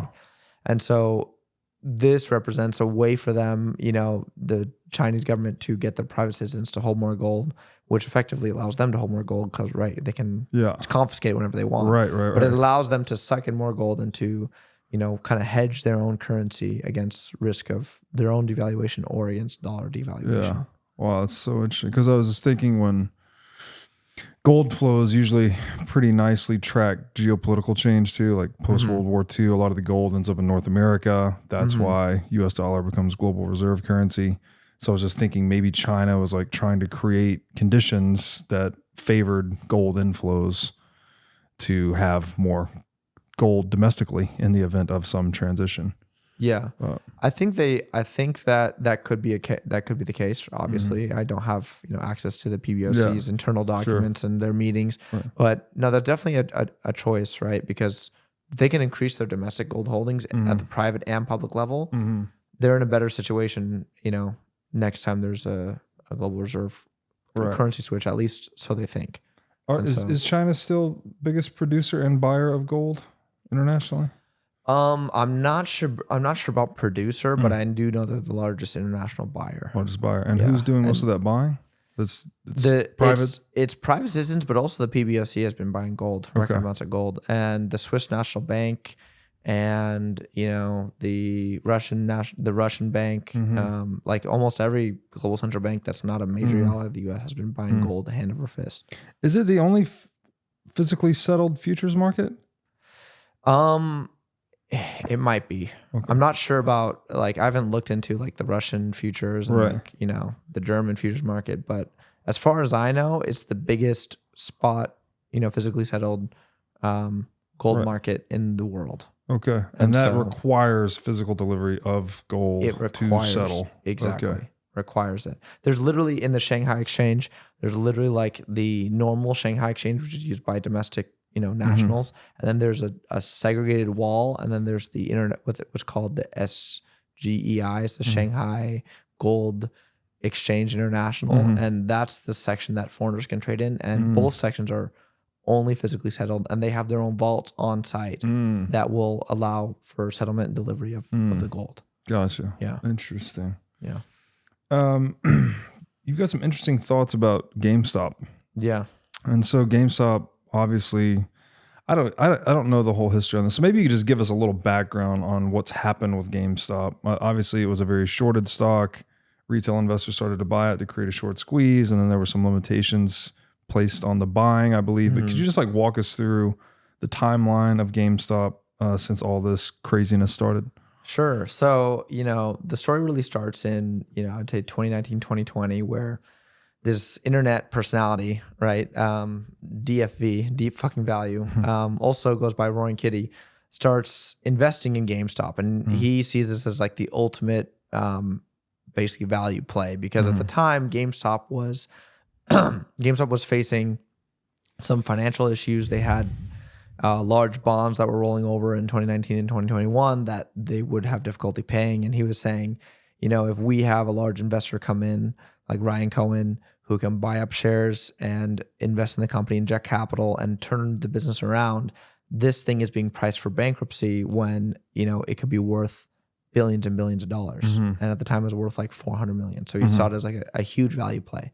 So he started posting in 2020 about his position on some of the subreddits. And some of his posts started to go viral, started to grow a little bit, and really nothing came of it until August of 2020, when Ryan Cohen, who's a billionaire founder of Chewy, which is an Amazon competitor for pet food, he had 3 years previously had sold his stake in Chewy for several $1 billion, and he now came into GameStop and bought 12% of the float and got himself a board seat, and then acted as executive chairman and started making shifts in the company.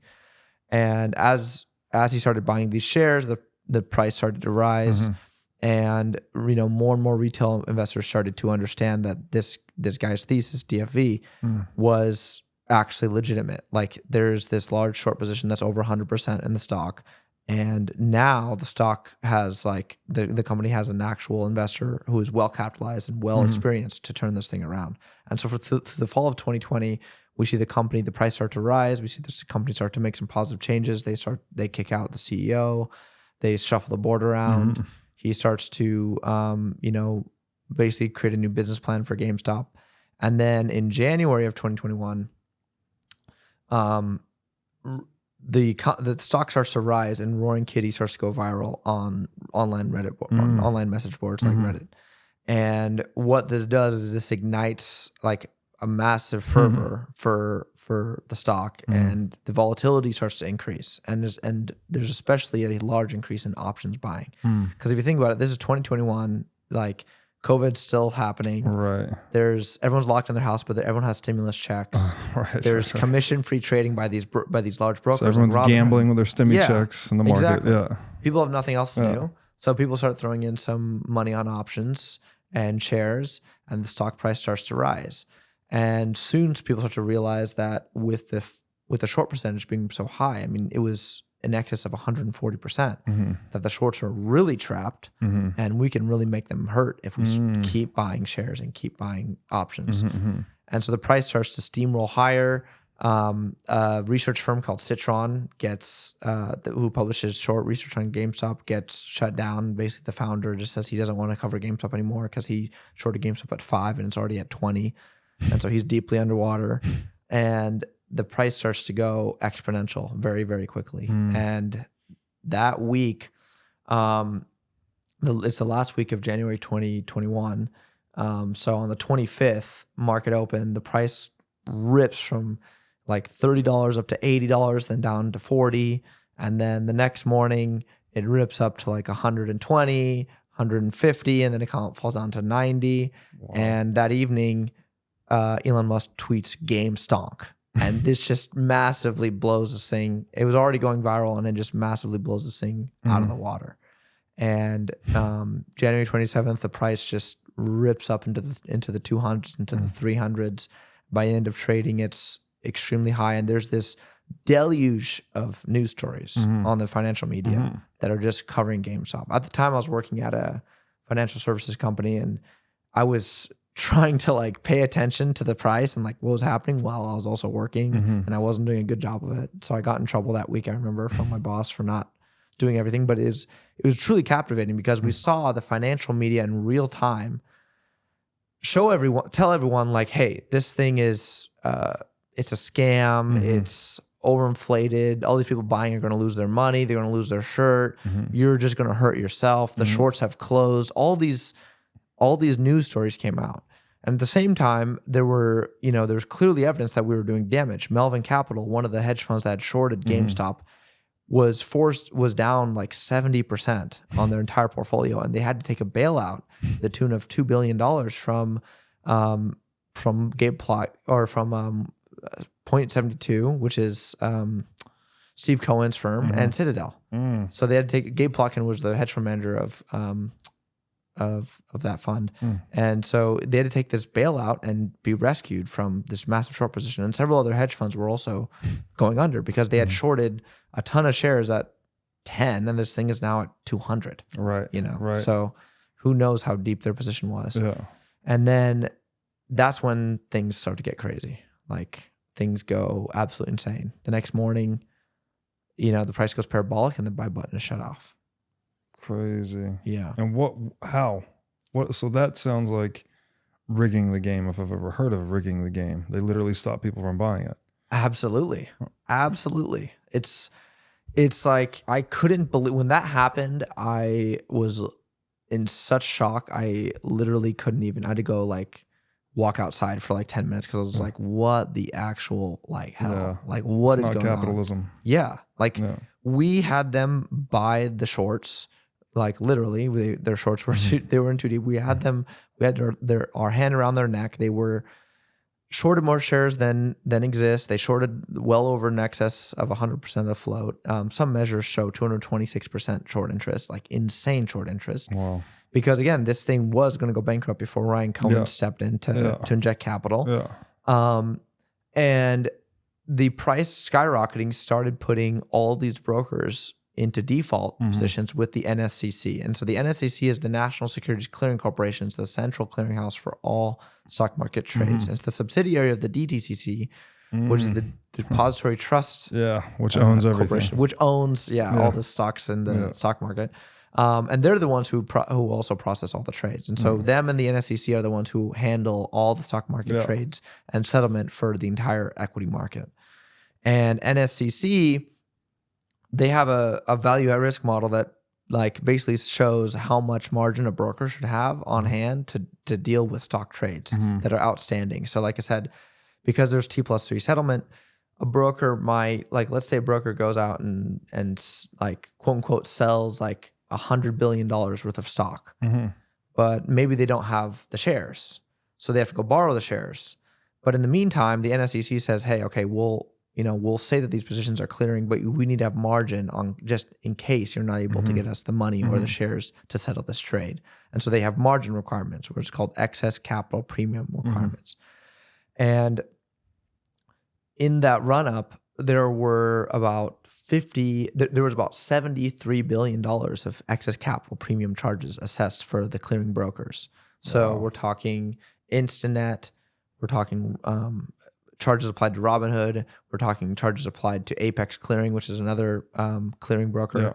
We're talking like, several other large players. So charges applied, they had to put up more collateral. Yes. Okay. So they were forced, they were going to be forced to put up an aggregate of $73 billion of collateral. Yeah. And the NSCC waived $55 billion worth of it during that week, during that time period, during the January run. Yeah.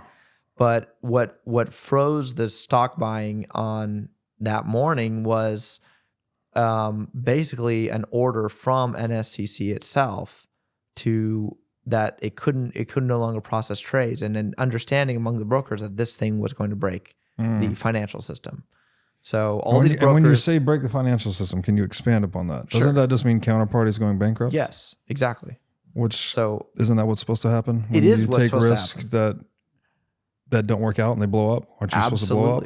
Absolutely. That's what's supposed to happen. That's how the financial system, that's how free market capitalism is supposed to work. Yeah. But as you know, we don't live in this free market system. Yeah. And so as the price is skyrocketing, all these brokers are being forced to put up more and more margin requirements. And finally, the clearinghouses just say, look, this thing, we're looking at our positions on across the board. Every single broker is going underwater. They have either they themselves have put on short positions or their clients have put on short positions, and they're on hook for what their clients' positions are. Mm-hmm. And so we just have to shut this thing off because this thing is going to go exponential. And like I said, that week, options were added all the way up to like $550, and the price was at $380 in pre-market and ripping to $400, $450. And we literally started breaking the settlement system of shares because we started seeing, and again, there was like post after post of this. I still have the documents. We started seeing fractional share sales in excess of $1,000 that morning of January 28th. Wow. When they shut off the buy button. Yeah. That's a future? A fractional. Okay, fractional. So Robinhood. If you take it as a whole share, it was over $1,000. No. So, like even the fraction of the share was sold over for $1,000. One fractional share was sold in the 30 seconds before the buy button was shut off. Yeah. One fractional share was sold for $5,266. And what fraction of a share was it? It was like a tenth. So the whole share was worth $5,000. So he sold a tenth for $526. So the implied value was $5,000 a share. And the price. So that was the short squeeze, basically. Happening. That's what was happening, and all these banks and brokers and hedge funds were caught on the short side because they were pushing this. They were shorting it into oblivion. Right. Shorting more shares than exist, which theoretically shouldn't be possible. Sure. But it is possible because of naked shorting, FTDs, and just rehypothecation of shares. So what does that mean? That means you have to borrow a share and sell it to short it, right? But they had borrowed more shares than exist and sold them because they weren't actually borrowing the share. When you said naked short, the other terms I'm not sure, but how do you short more than 100% of a stock that only 100% exists of? So the way you do it is you sell a share and then you fail to deliver the share. So you sell it to two people basically. Yeah. You tell people that you have sold them a share, but in It's reality you haven't told them. Yeah, misrepresentation. And the FTD problem is something that's also not really well discussed in traditional financial media. Yeah. Almost every single stock in the world has FTDs, but certain stocks, especially ones that are right before bankruptcy or being heavily shorted, have an excess amount of FTDs. And this has been documented for decades. There's one case I covered, I remember in 2005, an investor named Robert Simpson bought shares in a Nevada-based real estate company called Global Links. And Global Links at the time was trading at like a few pennies a share. And he bought, with his capital, he bought all the shares that exist. Actually, he bought more than the entire float. So he bought 111% of the float of the company. So the company had issued, let's say 10 million shares. He bought 11 million shares. Right. And he was like, first of all, how is this possible? Yeah. I was able to buy more shares than exist. But he moves them all to his brokerage account. And he's like, okay, I did an ACATS transfer to my brokerage. They're all in a cash account, which means they can't be lent out. So tomorrow the stock shouldn't trade. Like it should just cease trading. Right.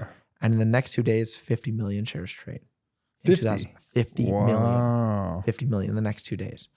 And he went in front of Congress and basically laid this out. This was part of the SEC. This is part of the reason why the SEC did Reg Show, which is their laws, quote unquote laws against, abusive naked short selling. Yeah. And which they conveniently don't enforce very well. And this was like a huge controversy at the time. There was, congressional hearings about it, and there was quote unquote some action made, but it didn't really make an effect. And that problem of hedge funds and market makers naked shorting a stock right before it goes bankrupt never got solved. Because if you think about the settlement system, like when you short a share, you sell it into the market and then you're expecting to buy it back at a lower price, right? When it falls in value. If it falls to zero or gets delisted, you never have to buy it back. Right. So you're selling shares that you just get to pocket all the money. Right. And so when a company is headed towards bankruptcy, or like let's just say that there's a company that has some mild financial issues. Yeah. If you start shorting the stock and start reducing their equity, that starts reducing the options they have as a corporate board of actions they can take to raise capital. They can't borrow. And then they can't borrow, and then now they can't raise equity without lowering their stock value further. And then analysts downgrade them, less investment flows. People don't want to do business with them. Like customers start jumping ship because they're scared. Exactly. And the thing starts to die. And then all these shorts can just pile on harder and harder and harder and drive it as hard as they can into the ground. Right. And, there's But if it goes the other way, that's the short squeeze, right? Exactly. Where they have to go buy it back in mass. Exactly. And that can drive the price higher. Exactly. And they did this. There's another case called CMKM Diamonds where they did the same thing. They shorted a diamond company basically out of existence. And I think it was the CFO and the CEO had multiple meetings with the SEC, and they said, look, we've had more, like according to our own ledger, like our shareholders own more shares than exist. Yeah. This shouldn't be reasonable. Right. I want to know how many shares each broker has to figure out which broker is naked shorting. And the SEC agent told him, like point blank, we can't do that because that would break our the faith in our settlement system. So we're not going to give you that information because of that. So this whole thing it's inherently fraudulent. Yeah. It's a massive, massive fraud. How do we fix that? I mean, does Bitcoin have anything to do about that? Or is it just a matter of these delivery needs to be able to be demanded and enforced, right? Rather than prevented through, I'm not sure how they're preventing delivery. Is it just a matter of the T+3 delivery is, that's the law? Or like, how does the free market fix that? Well, the free market, I mean, we're talking, this is a difficult problem to solve, right? Because Bitcoin is money and it's not a security system. And when you're talking about a system that settles securities, you need liquidity, you need speed of transaction. So you need to have, it's almost beneficial to have a centralized database. Right. Maybe you could have the payment handled in Lightning or something like that, but you would have to figure out a way to allow the system to have very fast liquidity. Is it more of a property rights issue? Because when someone's double selling a security, that's like someone's property rights are being violated there, right? Like you sold it to someone, but you didn't actually sell it to them. So is it a matter of like governments not enforcing property rights basically? I think that's basically it. Like they get, all these financial firms get slaps on the wrist. Yeah. Like massive, like just fines as a fraction of the amount of money they made from the naked short selling. And when they are caught, even sometimes they're even able to weasel out of it with just like a warning, basically. Whereas what it should be is if you're caught naked short selling, it should be cut. You should be cut out of the system entirely. They should say you're banned from trading ever again. You're not allowed because you're committing fraud. Yeah. If you print money, if you print dollars and sell and give them to people, you go to jail because you're committing a crime and you're creating fraudulent money. If you're creating fraudulent shares, the same rules should apply. Right. Because you're essentially, it's kind of like printing money because you're printing fraudulent shares and selling them to people. Yeah, because if you print a share, you're double spending company capital. If you print money, you're double spending global capital, basically, right? Yeah. Because money's a claim on cap. Yeah. Exactly. So it's a misrepresentation or fraud. Yeah. So I think that the problem is definitely on the enforcement side. But it's also on the side of the DTCC and the NSCC and the clearing corporations, right? Because which is a scam. Why should they like? I think that they obfuscate all these terms. They use T+3 settlement and they use all these technical jargon, when in reality, all they have is a massive SQL database. Yep. And this database just tracks, which broker has how many shares in which name. And to me, it should be very easy, like on the face of it, looking at the problem, it should be very easy to say, okay, this broker, this individual said that they're selling through this broker to this other broker. Yeah. Does this person have the shares? Yes. Okay. Instantly subtract from their account, add it to the next person's account. Oh, they don't have the shares? This would be an FTD? Yeah. No, it's not going to be allowed. Right. You can't sell what you don't have. Exactly. We can't sell what we don't have. And then by nature of that system existing, it would be impossible basically to short a company over 100% because you can't borrow more shares than exist and to sell more shares than exist. So the short interest would be capped, and abusive short selling would be impossible.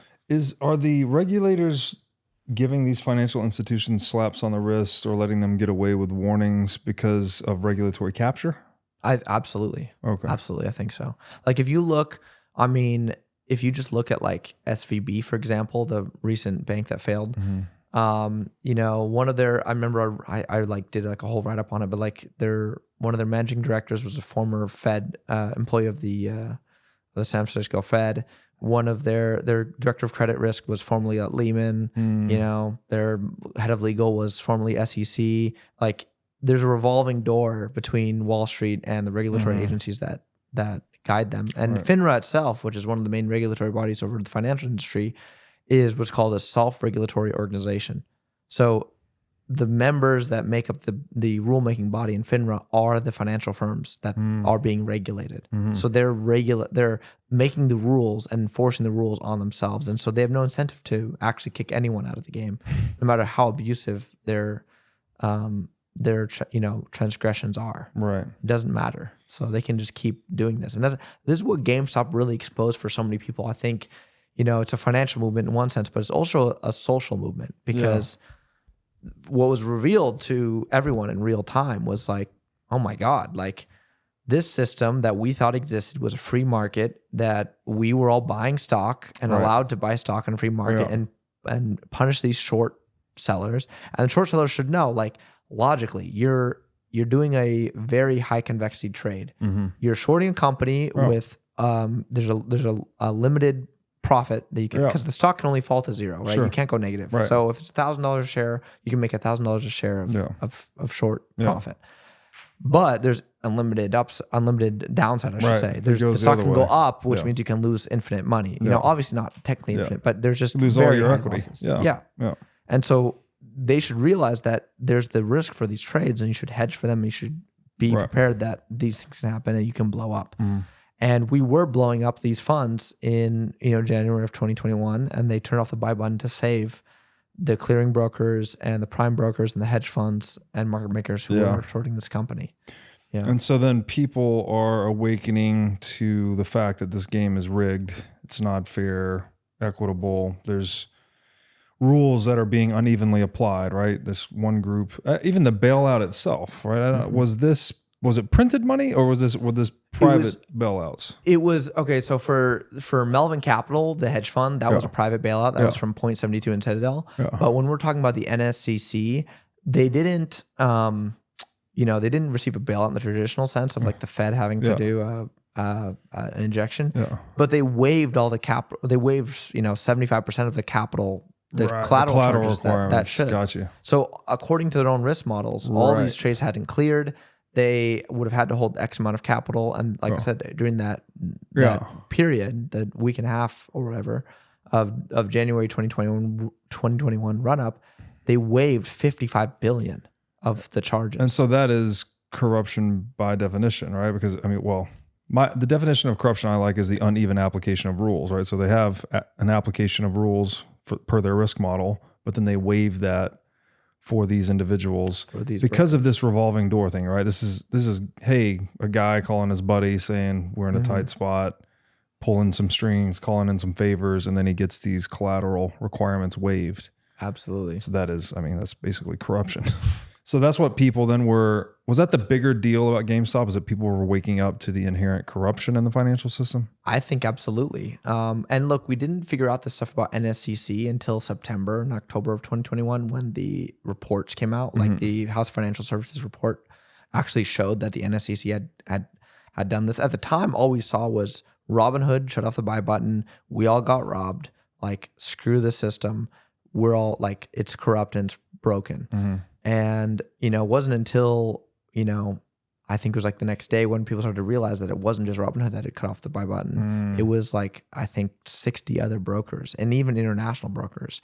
And the reason why is because the clearinghouses themselves were being told to turn off the buy button. We're being told to not. And who was put making position that close only? Who was making that instruction for them to? It's still opaque. Like, I can't give you like a single name, but I would say the people that are involved are obviously the heads of the DTCC and the NSCC, the large conglomerates that run the clearing operations for the entire U.S. stock market. Well, did the GameStop movement ever figure out the deeper corruption that is the DTCC? The fact that you can't even own an equity in this country, that it's all centrally owned? We did. We did. So, yeah, so to continue the story, right? So the stock price rips up to 450 a share in pre-market. Buy button gets shut off, falls to 300 or like 250, and then comes back to 300. It ends that weekend at like 3:30 on the Friday evening. And then for the next 3 weeks, the price just falls and falls and falls and falls. And everyone is like, wow, this is crazy. Like, they turn off the buy button and then the price just magically falls. And none of us are selling. Like, what the fuck is going on? Like, what's happening?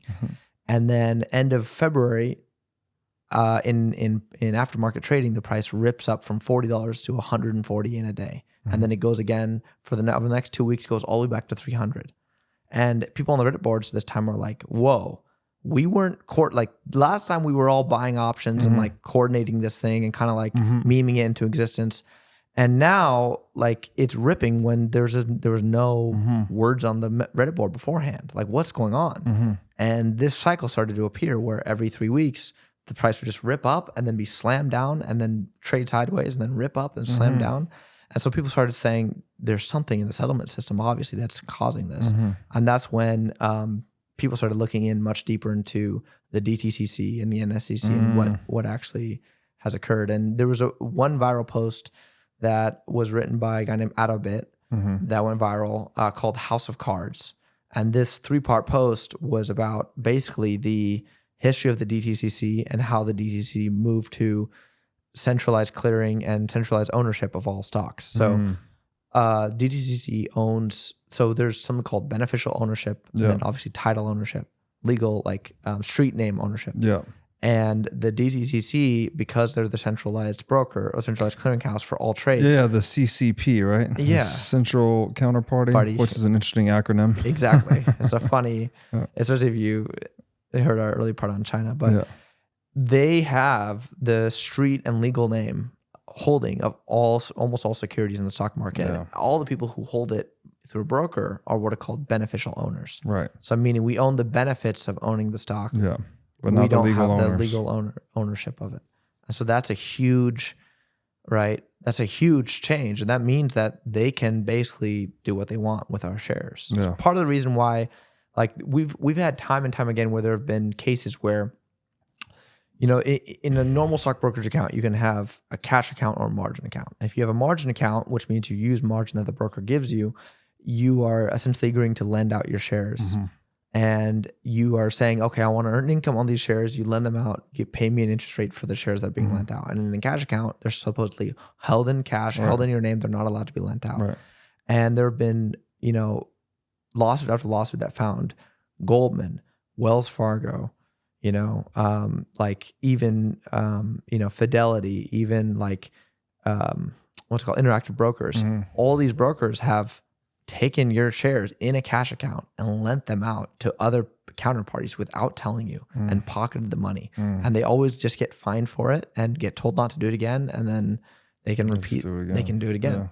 And so they can do this again because you are the beneficial owner. Right. You're not the legal owner. You're not the legal owner. Which is, again, a violation of private property, right? Absolutely. It's your fucking property. You should both earn the benefits and have full legal control over the thing that you quote unquote own. But they're basically bifurcating ownership into these two different categories where they have control, although you have the benefits in normal circumstances. But if there's abnormal circumstances, well, then you can bet your ass the legal ownership is what trumps, right? They can do whatever they want with it, as you said. So you said you were using this as an opportunity. I don't know if you're continue the story if you want, but at some point in the story, you said you were using this as an opportunity to orange pill people, basically, right? Saying like, hey, this inherent corruption in the system, this is why Bitcoin exists, and this is what Bitcoin fixes. Yeah. So, what started happening is, these Reddit boards blew up. I was part of Wall Street Bets, and then there was one called GME, and then Super Stonk, and I was posting research and analysis about GameStop, and then I started posting much more about my macro theory dollar endgame, which is what we talked about, like the switch of reserve currencies, and all those posts went massively viral. And this was the year that I also got really back into Bitcoin, and I started realizing, I'm like, man, this is the solution for all these people. And all these people need to learn that they're right in that the settlement system is broken. The stock market is broken. The naked shorting mechanisms by the large players are virtually unlimited. And it's going to be, we basically can only rely on public pressure to change things. And without, a physical revolution, there's not much that's probably going to change. Yeah. And so in especially the last 2-3 years, I've been pushing Bitcoin and been telling them like, look, you're right about all these things are broken. We've tried direct registration. So that means like people were taking their shares out of the broker and pulling it back to the transfer agent, which means you put it back into your real legal name. So instead of you being the beneficial owner, now you're title owner again. But that takes a whole long process. Right. The transfer agent is not set up as a brokerage. It's not liquid. Right. They're only connected with like a 15-minute lag to the stock market. Like, it's does the DTCC still own it in that case though? No, if you transfer to a transfer agent, it's in your name again. Gotcha. But the problem is it's difficult and it's lengthy. Then it's not liquid at that point. It's not very liquid. Yeah. So of course they because of legal pressure in the late 90s, they were forced to allow the system to exist, but less than 3% of all shares are ever transferred into DRS. So no one ever does it. Because again, would you rather hold in a broker and be able to trade day to day, or be held in this transfer agent with like physical certificates, but it's like really hard to move and really hard to trade? Yeah. Yeah, they're probably going to try something similar with Bitcoin, I would imagine. Just making self-custody as painful and inconvenient as possible to keep it on an exchange and therefore centrally manipulable. Yeah.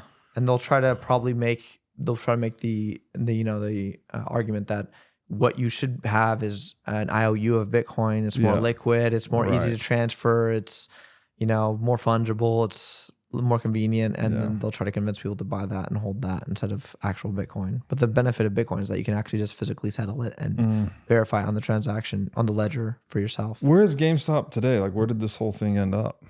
So for the past few years, right, so the price ran up all the way to, $350, $400 a share. We had the buy button shut off. We thought it was all over in February, and then end of February of 2021, it comes up again. In all of March and all of April, it keeps ripping up. It keeps having these like FTD, what are called like FTD cycles, where there's just a huge wave of fails to deliver that all have to get cleared out of the system. And so the hedge funds are forced buyers to buy up the shares. And then once it gets bought up again up to 350, then they would short it back down. And so we saw this cycle play out for all of 2021.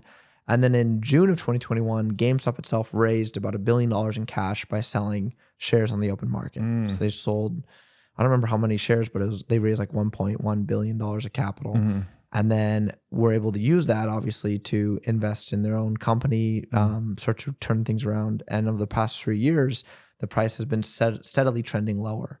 So it's gone from, they've also done a stock split, which makes the numbers kind of confusing. But they've essentially gone from what are in modern terms like $80 or $90 a share, and they were slowly bled out all the way back down to 10. And then 2 weeks ago, Roaring Kitty, DFV, the guy who originally tweeted about all this and who made $50 million going along options and stocks on GameStop, he tweeted again after a 3-year hiatus from Twitter. And his tweet, combined with positive earnings news that we had a few months ago, just sent the stock back into a frenzy, and we went back up to $80 a share, which is like $320 post split or pre split. And so we basically went back to January 2021 levels, and then all the news we saw, the financial media march out and say the same thing: the shorts have all covered. Everything's fine. You are all stupid. This isn't investing. This should be shut down.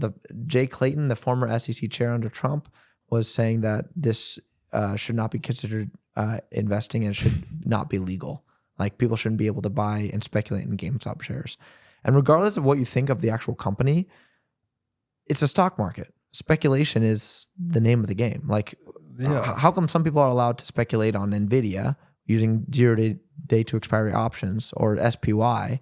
It's all fucking speculation, by the way. You're always, you don't ever know what's going to happen in the future. You're buying with the anticipation of future appreciation, but you have no fucking idea if that's going to happen or not. The word speculation is thrown around so much. All human action is speculative, actually, right? Like, you take a step, you don't even know if your leg's going to hold out. Like, everything you do is speculative. Exactly. The other thing here seems to be like the power of memes becoming real, basically. And so that's why a lot of these traditional firms are throwing a fit about it, and maybe the regulators as well. Is that what's happening here? That the power of the meme is starting to touch the real financial system, and we're seeing the consequences of that? I think it's the power of the meme is the power of internet virality. It's the power of people's anger and just distrust and angst against the system, right? In that one run up of January 21, the first one, I remember seeing, like, because I was on the Reddit boards for like almost 24 hours a day, and it was people's sentiment essentially was like, this is Wall Street, Occupy Wall Street 2.0. We couldn't beat them by physically occupying Wall Street. Now let's take their money. This is the way to beat them. And this anger, this latent upsetness, if you call it, against 2008 and the crime that was committed against our economy that still hasn't been resolved, was reemerging as this like way of like, let's screw the system over by buying these shares and forcing shorts to cover and forcing this thing to go to the moon. And I remember there's one really viral post on Reddit that week that said, they control us because they control the money. And again, this was like, these are people who have never read, The Creature from Jekyll Island. Right. They're not Bitcoiners. They're not libertarians. This is a mass media thing. There's stupid memes. There are, people doing paintings of GameStop, like with their toes. Like, it's just, it's stupid, internet stupidity. Like, all that stuff, like, rap videos, like all the, what you think of as like traditional, like kind of crappy pop culture was coming out. But the top post on like the 28th, one of the top posts was, they control us because they control our money. And there's the Joker meme of like, burning the it's not about the money. He's like, let it burn. And people said, I'm buying GameStop. I don't even care if I make money. This isn't about the money. This is like a financial revolution. It's a protest. It's saying, fuck you to the system that's so broken. That's so funny. Cheating us. You brought up the Occupy Wall Street 2.0, and then you bring up that tweet, they control us because they control the money. Because I had heard, I forget who told me this, but they said the original organizers of Occupy Wall Street, after, a year later or something, after Occupy Wall Street, one of them said, we shouldn't have occupied Wall Street. We should have occupied the Fed. Yeah. So it's like people seem to like go down this rabbit hole one way or another, and then you land at, it's the fucking money. Of course, it's corrupt to the core. The only way to fix this is to rip out the root, which is the central bank itself. So hopefully all of these events are stoking an actual financial revolution that I think, I'm sure you would agree with this, right? The only actual way to express that thesis in the end is to just buy Bitcoin, take purchasing power out of the system, and then the system is starved to death, basically. Yeah. This is the revolt of the plebeians, right? Like there was in Rome, in ancient Rome, whenever the people were upset with what the ruling powers were doing, the plebeians, which are the working people, would literally just leave. So there'd be a revolt where instead of committing violence, instead of like trying to fight and kill the guards who protect the wealthy, they would just leave. And then the rich people would be like, whoa. Like, oh, my garden needs tending, my cook, my laundry, what's going on? And then they say, okay, well, we need these concessions before we come back. And the rich would be forced to comply. And I think that's the same thing that's happening with Bitcoin, right? Like people are revolting from the system by removing their purchasing power, which eventually kills the traditional system, because the system only works as long as people have faith in it and work in it and remain within the bounds of it. And so GameStop is kind of like I use it as like a metaphor of like an outpouring of that anger, and it's just misdirected. And they're right that, the stock is shorted more than exists. This thing can and probably will squeeze again, but the real escape, because again, they'll never let it squeeze to the point where it actually, in my opinion, where it actually destroys the entire system. That's going to be too much for them to allow. Right. But so the real escape is Bitcoin, and that's what I've been trying to like communicate with a lot of the followers that I have on Twitter and Reddit and elsewhere, is telling them like, look, like you're right, the settlement system's broken, the enforcement system is broken. They're never gonna like fully acquiesce and follow the law. So tell them to screw them and screw their law. Like, go outside of the system, which is something they can't manipulate, can't control. That's fantastic. Let's hope that works. So we need more recruiting channels for getting this message out, right? It's complicated. It's not something we're taught in schools, so there's not an easy entry point for a lot of people. People don't have backgrounds in Austrian economics. People haven't read Creature from Jekyll Island. So hopefully some of these modern events will provide that entry point for people to get the orange pill. This has been a heck of a conversation. Yeah. Thank you for coming all the way to Miami to do this. Appreciate it. Peruvian Bull, where can people find you on the internet? So I'm biggest on Twitter. Have a Twitter account where I post macro, finance, Bitcoin stuff. I also have a Substack where I write macro content, some Bitcoin content as well. And you can follow me there. And I also have a YouTube. So and I have an Nostr, which is pinned in my bio and on Twitter. But I need to get more active on there. I know a lot of people in Bitcoin are really pushing Nostr, and I'm excited about Nostr. I just need to get more accustomed to using it. Yeah, I set it up and used it twice and haven't touched it since. I need to do the same. So really. Yeah, I don't know. It's just not as intuitive. Like I'm actually not that proficient with tech. I kind of get used to one thing and that's just my thing. But yes, Nostr is apparently a really big deal and I need to get more into that as well. So it's been growing a lot. I have a lot of friends who are getting big on Nostr, and they've been telling me they've been seeing a lot more activity, especially from random places. Like there's a huge influx of people from Thailand a few weeks ago that were getting into Nostr, not sure why. A lot of Bitcoiners, obviously a lot of libertarians, alternative thinkers, people who are normally shadow banned on Twitter. Yeah. So I definitely want to make that a bigger part of my social media following, but you can find me there and I'll be more active for sure. Awesome, man. Thanks again for doing this. Awesome. Thank you. Appreciate it.